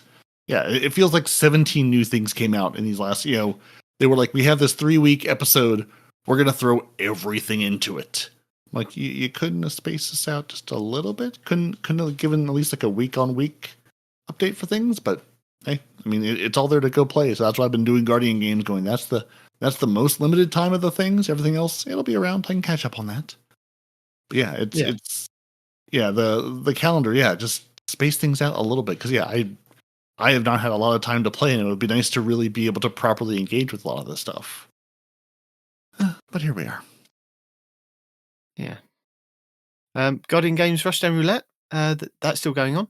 Our first place winners of the week for each of the class, we've got Warlocks, Kimber Prime, Brotherhood, Bog and My Dog, Hunters, Sammy Cat, Matix, and Izzywig, and Titans from the Nordics is Ice Screen Queen, Bal, and McGibbles. McGibbles. There you go. And winners of that were the Warlocks. Well done. There you go. The Warlocks have done stuff. Good on them. There we go. Good job. So they are doing okay. At least at a high level. Don't miss out on the competitive contender emblem as well. Available in limited quantities from all Rushdown Roulette participants. Or gift a sub drop on a Twitch for the duration of the Guardian Games. So we found that out this week, that where we were playing it, people could sub to us and get the emblem because it just suddenly popped up. So that was good. There you go. We did a thing without even doing a thing. We were just playing the game. Yeah. Just playing the thing, having a good time at it. Yeah, and Bungie, it'll be, too late by the time people hear this, but Bungie mentioned they're going to be dropping into Twitch streams all weekend long, big, small, otherwise, and just giving out like free final shape codes and stuff. So, if you're streaming this weekend, there's a chance Bungie may drop in and drop good loot on you and your fans. So that's such a nice thing. If only we were streaming the show this week. Mm-hmm. Oh, I'm just saying. You snooze, you lose. So am I. I'm just saying. He's not listening, but I'm saying, yeah, we've missed out now, Respawn. What are we talking about? I was talking to my wife and her business partner. What? Nothing. What? Not getting free loot from Bungie. Not getting free codes, dropping into streams all weekend. Bungie said if you stream this weekend playing Destiny, they drop into your Twitch streams and they give you stuff. Oof. That's why I was being yelled at for the stream. Now that makes sense. Yeah. Whoops. Could have been a contender. Whoops, indeed. But we've got a PvP Strike Team update with a competitive focus. So with the Trials rework still fresh off the presses, we're turning our attention to the competitive playlist with the goal of making it a better place to go for players who want to play close games and see how they measure up on ranked ladders. So earlier in the week, they made a couple of changes to the matchmaking points gained and losses to help smooth out some issues. And they've got a few more changes coming in next week. So we're going to go over them now. So we've got a slow capture collision variant. So starting Tuesday, a new variant of Collision will be available in the Small Teams Quick Play playlist. This variant has been built to address feedback about Collision game mode in the competitive playlist, and they'd love for you to put it through the paces and provide additional feedback. So the rules are simple. Zones take longer to capture and rotate immediately once they have been captured. Standing on the zone is the only way to gain progress towards the capture, and the first team to 7 captures wins. Ultimately, if this variant is preferred to the fast capture mode that they currently use, they're going to swap it. So there you go. Coming back and different. How do we feel about that? Do we like that? I can't remember. I'm sure we played it last time it came around. I'm just happy that there's a mode where you have to stand on the zone already to try to win. Because my first thought was, well, no one's going to stand on the zone, so those games will just simply never end, and they'll end at 0-0 ties. Yeah, no, the slow capture I think is interesting. It's going to favor teams obviously that are working together and can hold zones, can keep people out of places and actually hold that territory. And I don't honestly know who that favors, because I think right. Well, I mean, I meant like class wise or loadout wise. I think it favors whoever has that zone. Trying to get somebody off a zone, it's much harder, I think, than keeping that zone if they're at all working together. So I think it'll be interesting. I mean, I'm trying to dip toes back into competitive, at least to get, again, there's weapons there worth getting, and I do enjoy it because it is a much better experience than 6s or trials. So I appreciate them trying. I think it's too little too late for a lot of people, but I appreciate that they're still looking at things. Yeah. And we've got some competitive rank points and gains losses. So for points gained and losses, they've heard the feedback that climbing the ladder can feel too slow, even when you are significantly outperforming other people in your gains. Now, I find that quite a lot, is that I can be top of the leaderboard or top of the 6 players, but my team's lost, yet I still lose a hell of a lot of points. And I'm like, really? I did really well. So apparently they've increased both the maximum amount that you can earn from performance bonuses, as well as increasing the granularity of the rewards that you are more likely to earn bonus points. They've also increased the maximum amount that the contribution scaler can grant. So you'll be more likely to earn points values of 110 or higher for wins where you perform well, while also losing less than 90 from losses where you perform well.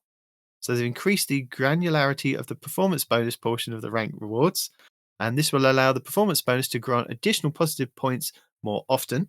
And they've increased the maximum amount of the performance bonus can grant from plus 10 to plus 20, and increased the maximum amount of contribution scalar can grant from plus 50 to plus 60. So Yeah. These are a the whole right bunch of direction. numbers. Yeah. Yeah, there are a whole bunch of numbers to basically say they want it to feel like your contribution matters more in how you're performing. If you're trying to drag your team to victory and they're just not pulling their weight, they want to say, "Hey, we see you doing well. We're gonna, hurt you less for this loss versus the team, your teammates that are doing nothing." Similarly, if you're being dragged up ranks, it's going to be a longer slog to get there. And just more of the, because I feel like every couple of months they're like, we want to make competitive, more understandable, and feel like your gains and losses matter more, and you can get a better Yeah. sense of how many points you're going to go up and down. I feel like this is the third or fourth or fifth iteration of this, and I don't know if they just talk about it and haven't implemented them all, but it's just sort of in that march of we want you to sort of understand when I do well and win, I go up more. When I do well and lose, I go down less. Yeah. And vice versa. But I mean, speaking of that, they had an issue with matchmaking apparently, because they were getting consistent reports that this season high school players in the gold and silver were playing against other players that were several ranks above them. They did dive into it, and they found an issue where players who had previously been high ranked and who'd placed lower than expected after placement matches could erroneously be flagged by the newest iteration of the Smurf protection, which sets their rank for matchmaking purposes to a high value. I think that's what happened to me, because I remember I was telling you guys one season I was like in the higher echelons of earning the Artifice armor, and then that was literally at the end of the season. I think it was only like about a week or two towards the end of the season. I did my placements to get the weapon, and then that was it. I think I was just doing the triumphs and the challenges for that. And then the next season, which was only like about a week later, when I did it, it placed me a lot lower. And I'm like, that doesn't make sense, because I've done better in these placement matches than I did last seasons, but you've put me lower, and now I can't earn that Artifice armor. And I was significantly lower than what I was previous. So I guess it goes the opposite way as well. So even if good players are being placed even lower. Yeah, stick you in a place you don't belong. Yeah. Which is too bad, because competitive is by far where I feel like I've actually played competitive matches. Like that actually feels like it's whatever they're doing there is working. But apparently they have fixed it now. They've corrected the issue in 8.2.5.1, which was this Tuesday just gone. So they're going to continue to keep an eye on it and verify players are correctly being matched according to the rank whenever possible. So Smurfs have been fixed. That's good. That is good. Smurf the Smurfs. And they've done some stuff with the skill delta modifiers. Or they're going to. So in 8.2.5.2, which is the one that's coming up, they'll be increasing the number of points that the skill delta modifier can grant you on wins and losses, and on more exponential scale, and only in ways that positively affect players. So that's different from the points. So this is your skill multiplier, skill delta modifier thingy. So yeah, there's going to be a maximum win amount of 190 gained, minimum win amount of 90 gained, maximum loss amount is 110, and minimum is 10. And they're going to make sure that that's all kind of implemented coming this Tuesday, I guess. Always this Tuesday. Always. Yeah. Just again, more of like we're saying, just trying to make it more understandable when my number goes way up or way down, why? Or if it only goes up a little bit, why? Solos versus Fireteam loss forgiveness. When they rolled out this in the 8.2.5, they quickly ran into networking conditions that caused an array that we scanned for team sizes to somehow return incorrect data. While we determined the issue within the first couple of days, a hotfix we launched to try to remedy this issue was partially successful but did not fully resolve the situation. In 8.2.5.2, they've got a more robust code fix in place that they believe will cut down on the amount of failures. And once this has been verified, they'll continue with their plans to reduce the stratification utilized by the FTMM and allow duos and trios to match each other both in competitive and trials. So maybe that's what we were experiencing with our trials stuff. Maybe. We'll put it down to that as well. Yeah, that's what we'll say. Mm-hmm. They've seen a lot of questions about how you can earn the new Ascendant Zero competitive emblem. Not from me, but from other people apparently. And they want to clear up the ambiguity. Yeah, clear up the ambiguity. This emblem is acquired using the same system as the new Trials cosmetics, where you earn points for wins and your drop chances increase exponentially until you've hit 1,000 points, when the emblem is guaranteed to drop. To gain points, you need to win matches while in the Ascendant rank 0, and you will gain more points for wins at higher ranks. And the breakdown is as follows. So wins between 10,000 and 10,999 is 1 point. And then it goes all the way down to 15,000 is up to 100 points. There you go. Just in between there's lots of points. Yep.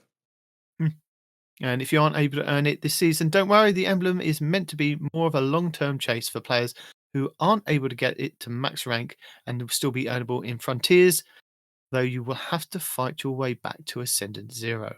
There you go. Still more fighting. I won't be. You won't be. But somebody will be. I might. There was...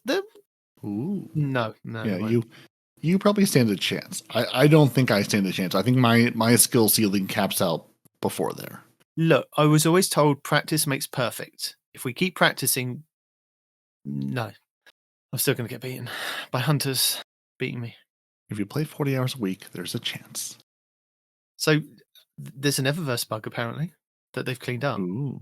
Or they've cleaned up a few Eververse bugs. But however, in doing so, they learned one Guardian's bug is another Guardian's feature. So instead of just leaving them fixed, they're taking a more fashion-friendly approach. So this is to do with marks, cloaks, and bonds, and glows and things. So the Warlock class item glow. Previous players have had the ability to remove glows on specific bonds by using a handful of shaders, most notably the Mad Monk. While this wasn't intentional, it did allow some bonds to be effectively removed from their Guardian. They issued a fix in the recent update that made those shaders function as intended, but it prevented the interaction from occurring. Boo. After some internal discussions, we're going with a why not bother approach. We will release a Bright Dust shader next season that will intentionally remove glows and enable invisible bonds once more. As a bonus, all other dyes on the shader will be a flat grey, enabling some new niche cosplay options for all classes. The Stasis Drake Hunter ornament. In our most recent update, we shipped a fix that would prevent hunters' hoods from appearing when using the Stasis Drake helmet ornament. As a general practice, we avoid clipping wherever able. However, this fix has had some unintentional consequences. We're going to roll back this change and instead create a duplicate helmet that lowers the hood by default in the future, making the helmet functional, hood optional. Goblin cosplay is back on the menu. Okay. Very cool. Speaking of shaders, while we're on the subject, before you jump ahead, the Guardian game shader, right? The one that you get for dunking metals, which I can't seem to get. Probably because I'm only dunking on my hunter. But Micah showed me on his Titan that the one that you very specifically get from dunking the metals, the platinum metals, it actually adds colored elements to your armor set. Is that the one that goes from gold to red to blue? Yes. So he showed me like other sets like the photo finish, how it cycles through colors, right? And only certain parts of your armor will cycle through colors. But when you put this shader on, it actually adds color changing elements to your armors that did not previously exist.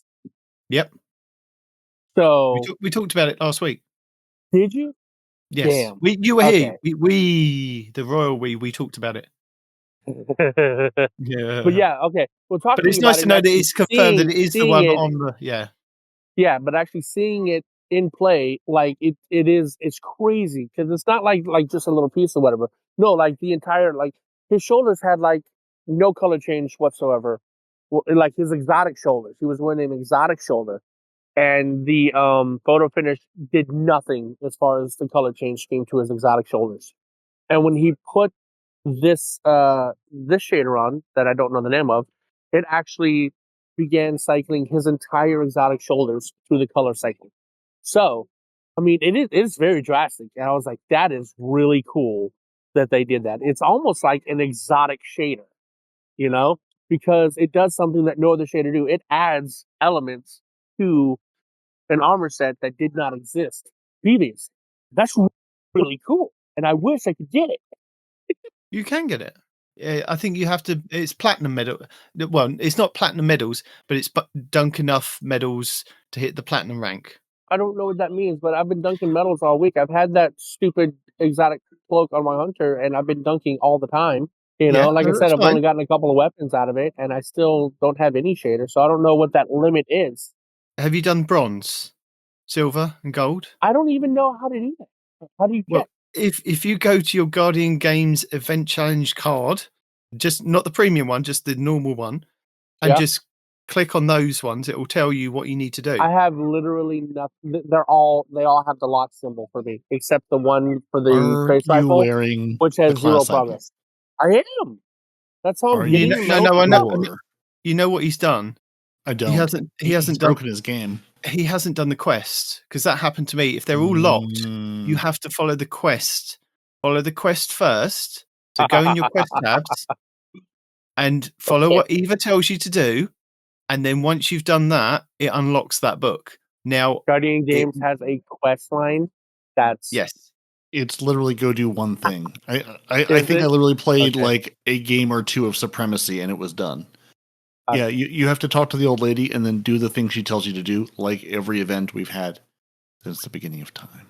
yeah. Right. And Well, I there's can't always a guarantee that quest. everything.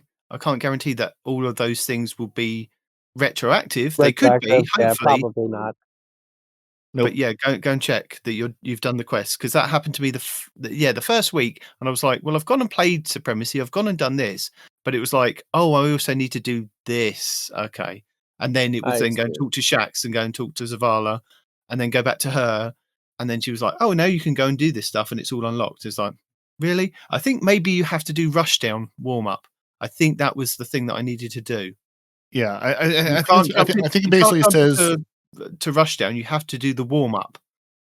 yeah, I think it says like either do the Rushdown warm up or like Supremacy / Gambit. And I think it's basically like go play a couple of these to like engage with the event with your class item on. Then it says, hey, you've done this. Then it unlocks the rest of it for you. Oh, pooper scooper. All right, I'll take a Now look I at feel so good about my trials experience not reading that when you haven't had any progress in now 2 Yeah. weeks of a 3-week I event. just assumed it was because of the metal bug. Because even like the trace rifle No. mission, the one that I do have says like zero progress. It says, oh, just dunk metal, and it just hasn't moved at all. And it's just, I was like, well, damn. I don't know what's the going on. shader that you can get from the platinum medals is Godly Array. Is the one that must change Godly color. Array, that's right, and it is godly because it does unique things to your armor sets, which is really cool. I'm at 76%. I'm nearly there. So you did do the initial quest to start did. the event and did, make yeah. progress. Good job. After I found that it wasn't working for the first couple of events, so yeah. Oh, yeah. See, I did the very first thing. I saw she gave me a quest, and I said, "What do you want me to do?" Because it's always like go play something like once or twice to then kick it off. There's always the go engage with this in some way, and I think I gave you the option, basically the PvP or the PvE option. Go do Rushdown or go do Supremacy. I just jumped into Supremacy, saying, "Let's try this out, see how this goes." Poorly, but I got what I needed to then unlock the rest of the event and carry onward. So yeah, if you two are not getting any progress towards anything, go make sure you've done that initial quest line. And by quest line, I think I mean literally one step, maybe two, if we can't talk to Eva again. So apparently the Heart's Pledge Titan ornament at the start of Heresy, they released a new ornament for the Stoicism, the Titan exotic class item, which they quickly realized that the item was not uniformly displaying across Guardian body types. As with the Hunter's fix noted above, they plan to fix this issue, cloth always appears, but also provide players with a duplicate ornament that does not include the cloth. Again, this gives players some flexibility in their aesthetics and further opens up the fashion endgame. And in case of both the second and third item on their list, these duplicate items will be available at no extra cost to the players who own them originally. Outside the above issues, they're also watching a conversation around holochips.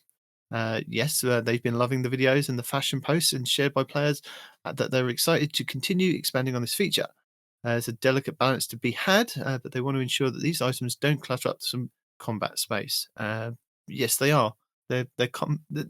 You've given them to me now, and they're in my inventory. I've not used them, but I've got 2 of those let's remove chips. Why can't they stack? Just as a question. Anyway. And then Bungie did something amazing this week. What did they do? They gave us information. Like ahead of time? Like no, this something was going to happen? No, this is okay. No. Okay, so that's to come later. Only so amazing. Okay. They told us that the Grandmaster Nightfall catch-up node is active, which would have been helpful to know last week. Well, you know, you ask for a lot. Yeah, they told us it existed now at least, so now we know it's active. Yeah, and it went active in the same way that lots of things in Heresy have kind of gone active and not according to plan. Whoopsy. So another whoopsie. So the Grandmaster Nightfall catch-up node was active with all Grandmasters available on Tuesday before Bungie realised, hey, that one's hidden in the database. That one shouldn't be there, and we did tell people that's not coming till a lot later. Oh dear, people have now completed it and they're in it. Let's just turn it off and get rid of it. So yeah, the Sunless Cell, which was coming back at the end of Act 3, that people have glitched into, then had access to the full Nightfall on the Tuesday reset this week. It's now disappeared, so you can't go and look for it. But it was there for a little bit, and it's going to come back, and they want to kind of tell you about it. But it would have been nice to know that the Grandmaster Nightfall catch-up node was going live this week. All the way live with all the Grandmasters. Well, I mean, you got the catch-up node. No, not all the Grandmasters. It's only the select that they say you can play. Well, because they gave you all the ones last week, and you should have been there when. But then saying that, they do later on in the TWAB take one step further and actually tell us what is actually happening next week in Destiny or this week in Destiny. They'd already told us that collision mode was coming back next week, so that's quite nice to know ahead of time. Not in the labs, but in their labs, kind of. It's not labs anymore. It's just a node on the Crucible Director. Yep. But just the extra one we throw the new stuff into, but definitely isn't labs. Thank you, Bungie, because I think they have been listening to us. I really do hope they have been listening to us. So we've got a little bit on what's actually happening this upcoming week. But they do go into trials for this week with the Heavy Burst Arc Hand Cannon, yesterday's question being the featured weapon in trials, with Radiant Cliffs. And then they don't tell us the maps that's coming up next week, but they do tell us that Shariah's Wrath is going to be the reward. They mentioned that this is the final week of the Guardian Games coming up. There's more story next week, which is quite cool. So we actually had 3 full weeks of story. The Nightfall rotation, what that's going to be, and momentum control returning. So I'm going to drop in here all the rest of the stuff that they haven't told you that I know that's going to happen in the rotations. And you can go from there. And we'll see who proves to be right. Probably you. 95% now, because they've told me some stuff. Yeah, but did they tell it to you correctly? That's the part you can never be sure about. Hopefully. This is your weekly rundown of episode Heresy, Week 8, starting on March 25th. The annual Guardian Games event enters its third and final week, with Hunters, Warlocks and Titans competing against each other for honour, gear and the bragging rights that come with being the winners of the Guardian Games.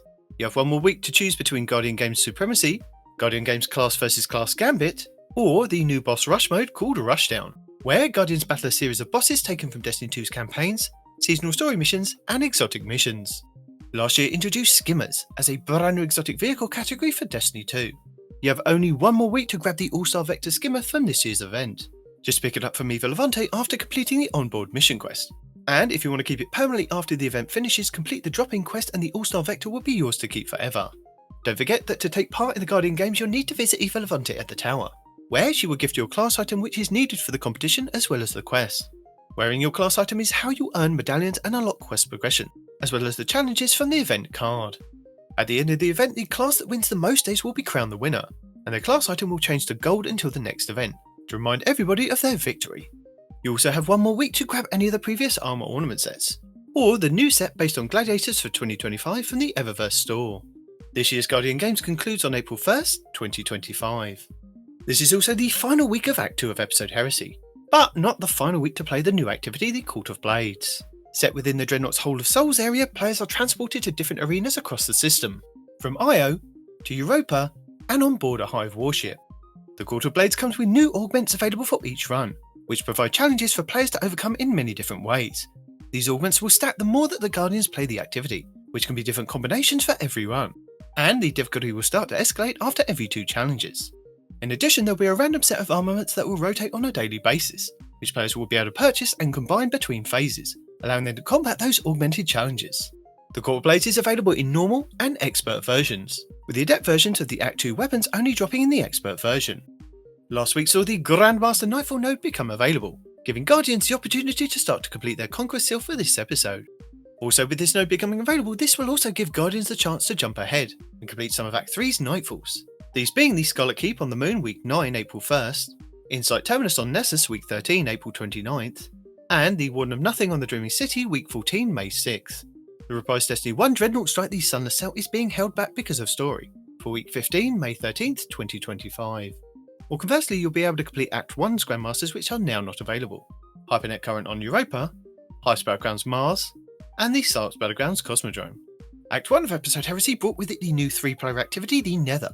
Set within the Dreadnought Patrol Zones, Guardians fight in random and varied encounters with different events and objectives every time. Inside the Nether, players will find unique modifiers and stackable buffs called boons that increase your power over time. These come in minor, major and corrupted versions, and various pickups can be hidden in chests and earned throughout the Dreadnought. The Nether has 3 modes: the Nether Exploration for those solo types who want to just explore the Dreadnought, a match-made mode on baseline advanced difficulty, and a selectable non-match-made expert version. From Act 3 of Episode Revenant, we have the new exotic mission Kel's Fall, where you can earn the new Void exotic shotgun Slayer's Fang, and new Prison of Elders challenge Kel's Vengeance, which can be found over in the Last City for 2 to 3 players. Act 2 of Episode Revenant brought with it the Tomb of Elders, and Contest of Elders over in the Last City, which can be accessed after you complete the initial steps of Act 2. Also available for a weekly pinnacle is the Salvation Jade Raid, over in the Pale Heart, and new dungeon Sundered Doctrine, which can be found over on the Throne World, with the exotic linear fusion rifle Finality's Ager up for grabs, and a whole suite of new weapons and armour. Just make sure to visit Ikor over in the tower to pick up the quest Drowning Labyrinth to enter. Over in the Last City we have Onslaught Salvation, which can be accessed after you complete the initial steps of the opening act of Revenant. This new version of Onslaught brings with it new defences, 3 new mats and new enemies to fight. You can select from Widow's Court, Eventide Ruins and Kel's Grave, either normal or expert. Also, the original Onslaught has been updated to include some of the new additions. Located in the Vanguard playlist, the featured Onslaught map this week will be Midtown, with the Field Razor Tormentor kicking off the boss rotation. In the Last City on the Helm, the exotic mission Encore is still available, with 2 difficulty options, normal and expert. Also, from Episode Echoes, we have the 3 new Battleground activities, Delve, Conduit and Core, with Enigma Protocol and Breach Executable. The expert Battlegrounds will start this week's rotation with Delve. The Dreaming City this week is at a strong curse level, which means Petrovenge can be found in Ria Silvia and has the Dark Monastery mission for the next week. The Blindwell features Taken Enemies and the Plague Inamina. The Ascendant Challenge will be Ouroboros over in the Philian's Rest Lost Sector. On the Moon, the weekly story mission is in the Deep. The Trove Guardian and the Wandering Nightmare, Jacques, Claws of Zevra Wrath, are both located in the Hellmouth.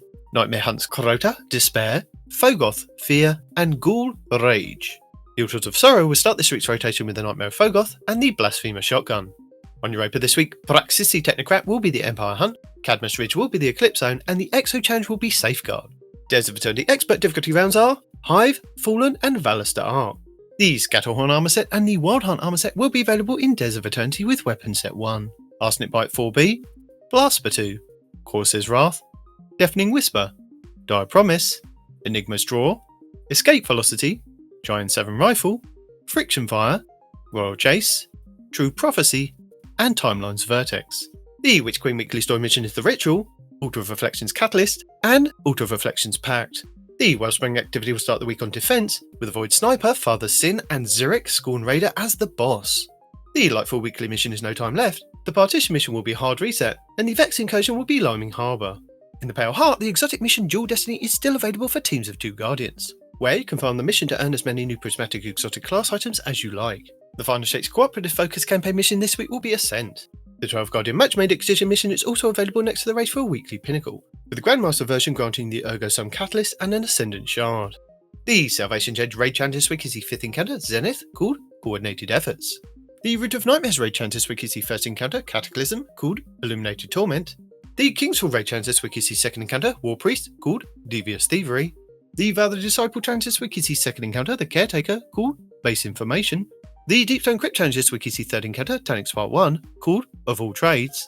The Garden of Salvation Challenge this week is the 4th encounter, Sanctified Mind, called 0 to 100. And the Last Wish Challenge this week is the 2nd encounter, Shirochi, called Witch. Featured Pinnacle Raid 1 will be Crota's End over in the Legends tab. And Featured Pinnacle Raid 2 will be the Vault of Glass, also in the Legends tab, with all challenges available for all encounters. With the exotic auto rifle Necrochasm being farmable from the final boss in Crota's End, and the exotic fusion rifle Vex Myth class from the final boss in Vault. Featured Pinnacle Dungeon 1 will be the Grasp of Avarice over on the Cosmodrome. And Featured Pinnacle Dungeon 2 will be the Warlord's Ruin over on the EDC. The exotic mission rotator will be Node Override Avalon, with Excalibur Exotic Glaive being the main reward, and the Season of the Defiance weapon set. The exotic missions, the Whisper and 0 Hour, will also be available in the Legends tab. This week's challenges are Rites of the Deep Part 3, Heretical Arsenal, Heresy Chess, Expert Court of Blades, Heavy Slayer, Rapid Court of Blades, Commendation Appreciation, Taking All Challenges, High Value Hunter, and Meta Master. Lost Sectors, Tuesday the Broken Deep in the Pale Heart, Wednesday the Blooming Deep in the Pale Heart, Thursday Bunker E15 on Europa, Friday Perdition on Europa, Saturday Veil's Labyrinth on the Cosmodrome, Sunday Exodus Garden 2A on the Cosmodrome, and Monday Aphelios Rest on the Dreaming City. The Grandmaster Nightfalls continued this week with our 8th featured Nightfall, which will see us face off against Korosek, Thronebringer in the Psyops Battlegrounds Moon, with the Stasis Sword, the Slammer, as the featured adept weapon. The 6v6 playlist will be Control. The 6v6 quick play mode will be Momentum Control. Collision will be in the small team's quick play, and Guardian Game Supremacy will also be available. Plus, Trials of Osiris at the weekend, with the Void Precision Frame Submachine Gun Shirai's Wrath as the featured adept weapon. This week should also see bonus Gambit ranks available all week long. And as a reminder, the annual Moments of Triumph continue, with a collection of 33 challenges celebrating everything you've been able to achieve in this past year. If you've been active, you'll likely already have some of these completed, which just gets you closer to the 26 you'll need to earn the 2024 seal and title. Still available is the Destiny 10th Anniversary in-game celebration event, and don't forget to keep an eye on Zer this Friday at Reset to see if he's offering another chance to grab a random rolled exotic class item for 41 strange coins. And that's it for the 8th week of the Final Shape episode Heresy. Do we want to tell people about the account unlinking update? I mean, we told them last week, and we can just remind them that if for some reason you have your account linked to like your friends, your brothers, your sisters, an account you don't normally play on, you won't be able to unlink it after the 25th. Yes, thank you, 25th of March. So do that, or you're forever linked together, and then you'll be sad potentially. For most people, you'll look at this and go, I don't know what these words mean, and you don't have to. Just move on with life. But, Bungie's making a point of it about, they also put a thing in the Respawn report roundup about win trading and things. So, again, people being naughty with their accounts, and we're like, listen, we're just going to turn that off, and then you can be naughty in different ways. Okay. We've got some Destiny Exotic Armory collections. So, have you had the chance to enter the Nether and secure your catalyst for the new Barrow-Dyad yet? Some of us have, some of us haven't. No. Working on it. It's work in progress. Yes. If you've earned the Chosen Path Triumph by 9:59 a.m. PDT by is that the 6th of May? 6th of May? That's how you guys do it, the wrong way round. 2025, yep. To earn the Bungie rewards offer to purchase the exotic Armory collection of the Barrow-Dyad. So these are the pins, aren't they, that you can get? They are. They were like, here's some pretty pins. They did send an email this week, or email, social, something, and they were like, look, new pins you can buy. A whole collection of pins. Yes. So I'm guessing this is one of them. You can get the Barrow-Dyad, you can get the Slayer's Fang, but you've got to have completed the Kel's Fall mission. And again, that's by the 6th of May. And the Quarv Run, which was the auto rifle from the Echoes. So as long as you do all of that by the 6th of May, you can get those replica Bungie reward pin things. I have one I want to purchase and then just melt down for the number of times we had to run that stupid mission. And the amount of times it glitched when I was doing it solo and I couldn't get my solo flawless. And I've just left it now. I've just gone, nope. Yep. I'm not doing it yet. Which mission? The Quarv one. You know, it would glitch at the end with the boss wouldn't the little windows wouldn't despawn. You wouldn't be able to shoot any nodes to kind of unlock him. I don't remember what mission that is. This isn't another thing, is it? No. This was Echoes. Choir of One. Oh, okay. I got you. Yeah. The auto rifle that everyone got and then forgot all about immediately. Yeah. It's still good for some builds, for void centric builds. No, it is. It's good, but I'm not saying it isn't. I just stopped. So Peroty, tell me about your player support report this week. Ooh, we have things. We've broken things. We've fixed things. Hopefully, we just fix things. Well, I mean, we do have some issues that are known about. We got a whole list of them. When speaking to a vendor, you can still hear their ambient dialogue. Still. So don't try to listen to them. Well, the poor warlocks are sad because their ionic sentry sometimes doesn't chain lightning enemies. Sometimes it does, though. If you respawn or trying to do your Drowning Labyrinth quest, both 6 and 9 are broken, and you need to catch up with your other characters because that's how that needs to work. And well, I've successfully done mine, but I haven't done it on my other two characters. So, well, then that's why it works. It's when you've got partial progress on multiple characters, the game gets confused about which character you're on and how far you are. So that's why. But Mike has only done it on his Titan, and we can't get his knight to spawn for step 6. Do they say anything about why that? Yeah, at all, right? Well, so step 6 is step 6 and 9 aren't able to be completed by some players due to this quest being a fix. Well, due to this quest being a fix between character scope and account scoped, if you have an alternate character and make progress on the quest, you need to play that character to get back to the correct research paper level for your main character. They also say, when tracking Ikora's Drowning Labyrinth quest, completion of certain steps may stop progress on the next steps. They don't say which ones, but doing the one before may block you from later ones, and they go into 0 more details. That's crazy. It's just broken. And I mean, sometimes the Shrieker bosses, you're going to get critical damage feedback, but the damage is actually regular base damage. And by sometimes, I mean all the time, because that's still a thing. I think those are all the ones specifically related to that dungeon. Sometimes in the derealized exotic mission, the take camera can drop below the surface during the Verisk encounter, still. Sometimes your Tomb of Want, a primer quest, does not progress after meeting step 3 and 4 requirements. It just wants to stay there. Your memento shaders can be previewed on armor still. Still no plans to bring them to armor. Your Lotus Eater rocket sidearm shows the incorrect number of kills in its kill tracker. And your Guardian Rank 11th Triumph's Solo Spelunker and Master Spelunker displays the Vespers host as a requirement. Where it is something else, but I'm not 11, so I can't tell you what it is. Also, a couple things for Guardian games specifically. Rushdown's completion chest does not have a waypoint indicator on its location, but I believe you can find it. I believe in you, Guardians. Your 4 daily bounties only show progress bar for 1 element. This won't actually affect your progress. And the weekly milestone quest is partially cut off when viewed on the detail screen. we do have Destiny 2 update 8.5.2.1 that we got on Tuesday. And that's going to do a bunch of those things that 19 read about, the Smurf protection and the points loss gains. That's all fixed now. Unfortunately for your Trials players, your double loop modifier that was being applied twice for post-game adept drops, that's been fixed too. So now your adept drops will only get a single adept dropped when your double loop modifier is on. So you just have to play more, because you can continue to play on that 7-win card after you go flawless and get more loot that way. So for the Sunder Doctrine, they did fix an issue where the final boss could be defeated using pressure doors. Pyramid ships are dangerous places. They've also fixed issues where the alternate characters that completed the quest could not collect the class item. Alternate characters with no focus set can collect class items from the focus chest, and your alternate characters with a focus set will need to set it to the class item to be able to collect it from the focus chest. So if that was a lot of words, yeah, you can get class items now. And be happy like respawn. What they're trying to tell you is that now that you've unlocked the ability to focus, there was an issue that even if you hold on your alt character, because like I said, you had to do that quest to get the class item initially, right? And instead of having to do that long ass quest on each individual character, people were trying to just go in on their alt characters and set their and focus to the class item. Exactly, and that wasn't working.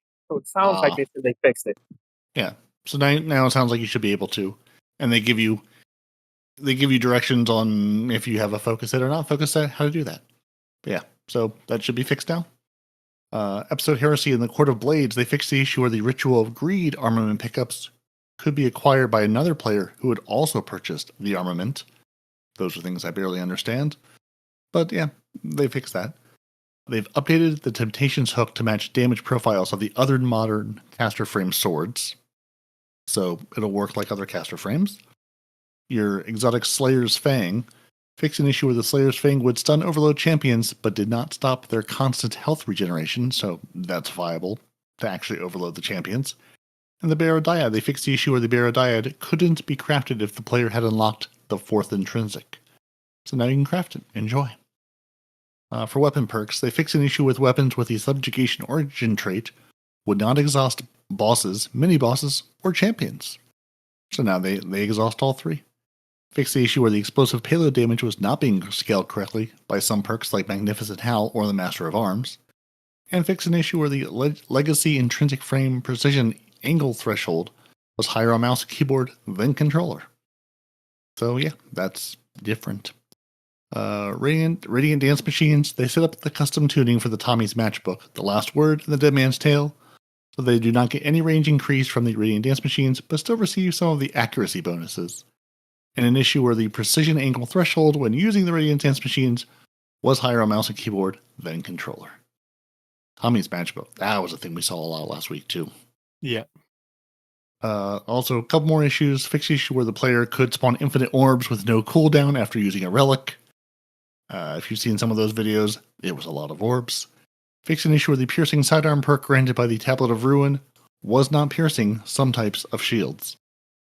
Your Wing Victory Hollow chip has been renamed to Taking Flight, so as not to be confused with the new ship of the same name, which I know we were all very worried about. In the issue where the Triumphant Ornament required a Season Pass ownership to purchase, they fixed an issue where the Taking Flight Hollow chip tooltip would also not indicate that it was previously purchased. So, there you go. That's what they fixed. So, things for you to be aware of, since you said you only played the Blade of Oryx once, or Court of Blades, right? There's a lot of bugs that I didn't hear you mention, right? So when you go in, there's mechanics to each boss that you encounter, and it tells you how to defeat those mechanics. Like one of them says, you got to stand in a circle to force them to separate, because as long as they're together, they're immune, right? Well, one of the glitches that is very intermittent, but happens a lot, is you stand in that circle, and both bosses slowly walk at you and shoot at you the entire time. They don't separate. So they stay invincible. You have to stand in a little circle that's barely big enough for one guardian, right? And instead of them separating so you can shoot them, they both slowly walk at you while shooting you, and then you just die. It's so frustrating, especially in an event where you're being timed, right? Another issue. is one where you have to use a sword, like Oryx's sword, to break their invincibility. Or they're not invincible. You can still technically do damage, but they have an overkill on that drastically reduces it. So you gotta shoot the blights to get a guy to drop the sword, and then you use the sword to take the boss's overkill away, and then you can actually do a significant amount of damage. But there's a mechanic, two different mechanics. One of them is the sword either just does not break the shield, just full stop. And the other one that we've seen a lot is like you break the shield, and then like 2 or 3 seconds later, he's got it back again. So there is I can't even get into how many bugs are going on inside the Court of Blades at the moment. Just the mechanics just not working. Full stop. And I thought it was just me being aggravated. And then when I called Micah was complaining about the same things before I even got to mention it. I was like, so it's not just me, right? And then some of the other guys that we were playing with, like his brother and some other people, they were bringing these things up, and we're just like, at least I know I'm just not crazy. But yeah, no, the mechanics sometimes just don't work, because each one, is randomized. And each way that you have to defeat the bosses is randomized how you have to do it. And I guess the code behind that to make all these different things function, like in such a short time frame, is just screwing up the entire encounter like a lot. And it's so incredibly frustrating if you're trying to get to to kill all 12 bosses, right? Like just getting to 10 in expert is a headache with these mechanics breaking. Getting to 12, like it's just. I just want to give up. It's so hard because mechanics keep breaking. So if you're going in there, just be aware that if like it says, hey, to do this, and you're like, okay, I'm standing in the circle, it's not working, you're not going crazy. Sometimes it just doesn't work. Lower your expectations. You don't need all 12 bosses. It's just not that big a deal. The loot you get, probably not worth it. Yeah, I don't know. Like I said, I've literally done it maybe 2 or 3 times now. But I'm just like, I don't know. I feel like we asked Bungie for horde modes and rushdown, boss fight things, and they were like, "Here's both. Here's lots of both. We're going to give you more of both," which is not a bad thing. It's just here we are now. But yeah, it's a new Bungie activity. So yeah, it doesn't surprise me that there's a whole bunch of bugs with those mechanics. Yeah, they only mentioned the 2 things in the whole known issues thing. So yeah, that doesn't surprise me in the slightest. There's a bunch of things broken with it. And it's the mechanics that are breaking. That's what's crazy, man. It's like, well, right. Yeah. No, I mean, that doesn't, when you lay off half your company, including most of your QA, of course that's going to happen. Like I'm not surprised at this point that anything is, I'm honestly surprised things are working as well as they are by and large versus, being surprised when things are broken. I'm like, yeah, of course they're broken because you get rid of your QA team and, things break. Surprise, Bungie. Have you run enough of this demon to even understand the mechanics to know if they're breaking or not? Not yet, no. I played with Respawn and Micah last week, and so my experience is the same as theirs. Well, very good then. Yeah, like I said, I run in there and I couldn't tell you if the mechanics are breaking or if I'm doing things wrong or some of both because I don't know. What do you get from beating all 12 bosses? Like I'm just snarking at the the rewards aren't worth it. I truly don't even know what the rewards are. Respect and a triumph.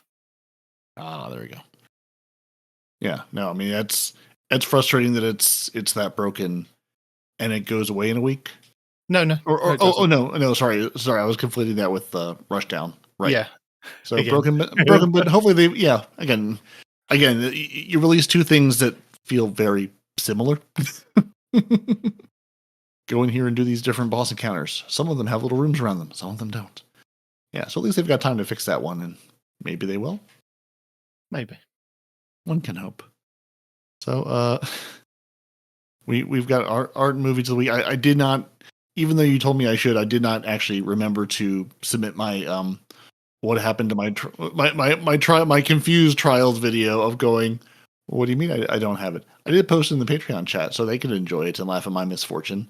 And like I said, I was chatting with Noble at the time, who I think I might have broken because I was just not upset about it. He's like, I would be so mad. I'm like, honestly, I wasn't really trying to get the weapon, so I just don't care that much. It's just I did a stupid thing. Oh well. But someone who did remember to put things, we have severed some lovely severed artwork with the Oryx looking over a bunch of disembodied heads and dead Not guardian Oryx. bodies. Oh, that's Sabotage, isn't it? Yep. Sorry. It's a giant hive head. It doesn't matter who it is. Speaking of Oryx, have you been listening to the lines during the story? I haven't even done the story. No. So, no. If you've been listening to the podcast, you'd understand that we haven't played the story. We've done other things. You should. And when you do, like, I'm glad I actually turned on. I'm glad I actually turned on the voice lines because Oryx, you know how he's like all gung ho about taking us out and things like that. Well, now he looks at us and he talks to us like we are his equal, right? And in some instances, it almost sounds like he I don't want to say he regrets things he's done. Maybe he's acknowledging the fallacy of the sword logic or something. I don't know, man. Like Oryx sounds like he's turning a leaf in like a weird way, and I want a second opinion. So whenever y'all do the story, we killed Oryx, therefore we are stronger than him. Therefore, by the sword logic, we are better than him. Yes, but like not know anything about the story, but like that's sword logic dictates we are now his better. Yeah, but I don't think anybody's explained to him it was 6 guardians that took him down, not just a single one. Listen, he was there. If he can't count to 6, that's just one of his many problems. But to be fair, he did die. This is like a remnant of. It's not. I think it's like an echo of him or a remnant. No, this is before he became the Taken King. That yes, what Night King, right? Proto. So that being the case, right? Like it sounds like he kind of realizes the path he's on is wrong, and like I said, it almost sounds like he regrets it, or maybe he's thinking about changing his ways or whatever. But there's some really good voice lines between Oryx and, well, not between us and Oryx, but from Oryx to us as he's addressing us. And yeah, make sure you have your dialogue options on. It's a pretty good listen, I think. Okay. They've turned them on for me, so I have no choice in the matter. I could turn them back off, but that would involve taking action. And also, I just need to play any of the story. Well, been busy, lots to do. But there's still more to do. There is. Do we have any more news for the peoples? Or is that it? There's a couple things. Let's see. There are a couple things I put in. Apparently there is a Lighthouse passage bug, free flawless. Not for me, but for somebody else on Reddit's Crucible Guidebook subreddit. They say, just went flawless with 3 losses on my card. Wouldn't let me reset after a loss, and the streak counter never dropped. So now I have the flawless card and the red glow again. That's my least stressful card ever. Anyone else have this experience tonight? Update, my flawless passage is the same. I won 1, lost 1, won 1. Both my active and flawless streak are showing as 2. Destiny 2 team replied, known issue, both in comp and trials. Random chance, looks like you got lucky, team's investigating. So apparently you can go flawless while being flawed. And no, other people can. Right. The royal you, the universal you, not you or me, but the overall you. Yeah. And the only other thing is Bungie had put an update about, I thought I put this, I got the win trading one, and I thought there was another one. Because they mentioned after the fact, hey, there was they forgot to put in the weapon perk, the thing about the precision angle control on the Radiant Stance machines and the legacy intrinsic frame precision angle thresholds, blah blah blah, higher on mouse. They put that into the patch notes. They originally had forgotten to include those, but they did also mention this week. Reminder: win trading is a violation of our code of conduct and can be met with account bans. We have recently issued punishments to an amount of accounts in accordance with these rules. We understand that many of you are seeking glory within the Crucible and love the new rewards and emblems, but we want all to be held account in combat. Push hard and earn your keep. Do not seek an easy way, or you may lose everything. For more information, they link to their article. And someone asks, what's win trading? What even is that? And Bungie quotes from their article, Bungie defines win trading as intentionally granting other players wins in PvP activities. This includes, but is not limited to, manipulating matchmaking by any means to force match with specific opponents or coordinating with opponents to provide uncontested victories. We are now targeting players for bans who are actively engaging in win trading. Our ultimate goal is protecting the competitive environment of PvP by removing the ability to bypass that effort, put players put in to earn rewards, play fair, keep it clean. So, Bungie, while it looks like we were doing that, we had no say in this. We just kept facing the same people and getting beaten over and over again. So, if anything, they were taking advantage of us. There was no trade happening. So, yeah. So you'll probably see this week a bunch of people moaning about their accounts being banned. That might be why. But that was it as far as reports go. And I think we've talked about videos, unless there's anything else. No, I think that's it. Yeah, if you're not watching Fallout's video that says, here's what Xur has. He has a very good role on a AC/DC feedback fence that I took in the trials and had good fun with. With really, I think it's almost the same as the role I have on the feedback fences I use with the real high resilience. It's like a 20 something resilience and 20 something discipline, so goes nicely with other things. And no exotic class items this week. And I think that's it of the show this week, unless anybody has anything else. I think we've done it. We have. So I need to find my cheat sheet and thank all of our lovely human beings, like perpetual asker of live streams who cannot be threatened with a good time, Renard Calant. His name is Renard Calant. Exactly. And his job is to say where live stream. Live stream nowhere. Live stream in car. Zeb Orbit also. Maybe asking about live streams also can be threatened with a good time. Our Otter Dance Troupe of the Scarlet Cam and Dedicated Wham 64. Our lovely grenade throwers, Golden God 1562, Fire Squad 6088, The Man Conan from Texas, Feral, and noted Crucible enjoyer and YouTube aficionado, Noble. And Deacon's Day 1 raid team of Gravy Jeff. Thank you to each and all of our lovely patrons for hanging out, supporting us, and going, you guys talk good. Good job talking. Excellent work. More of that next week. And thank you. Good talking, bad reading. Yeah.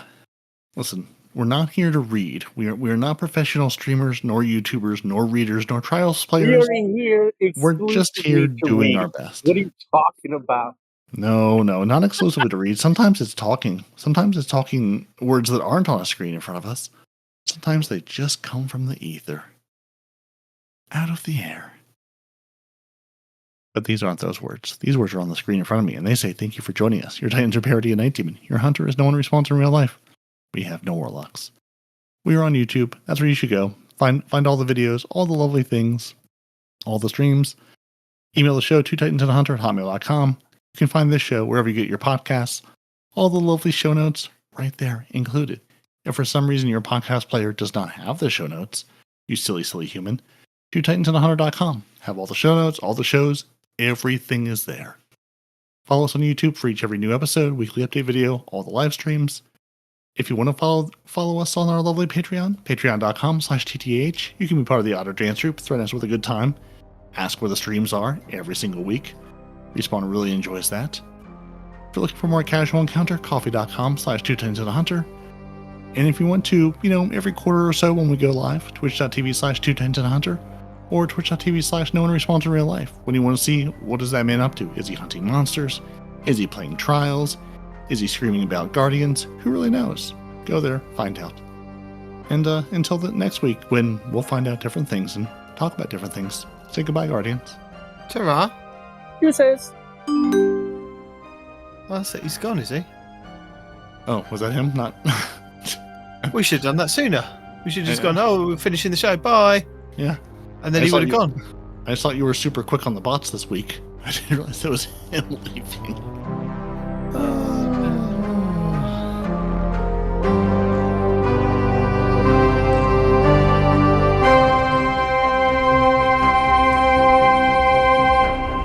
Two Titans and a Hunter, a Destiny 2 podcast.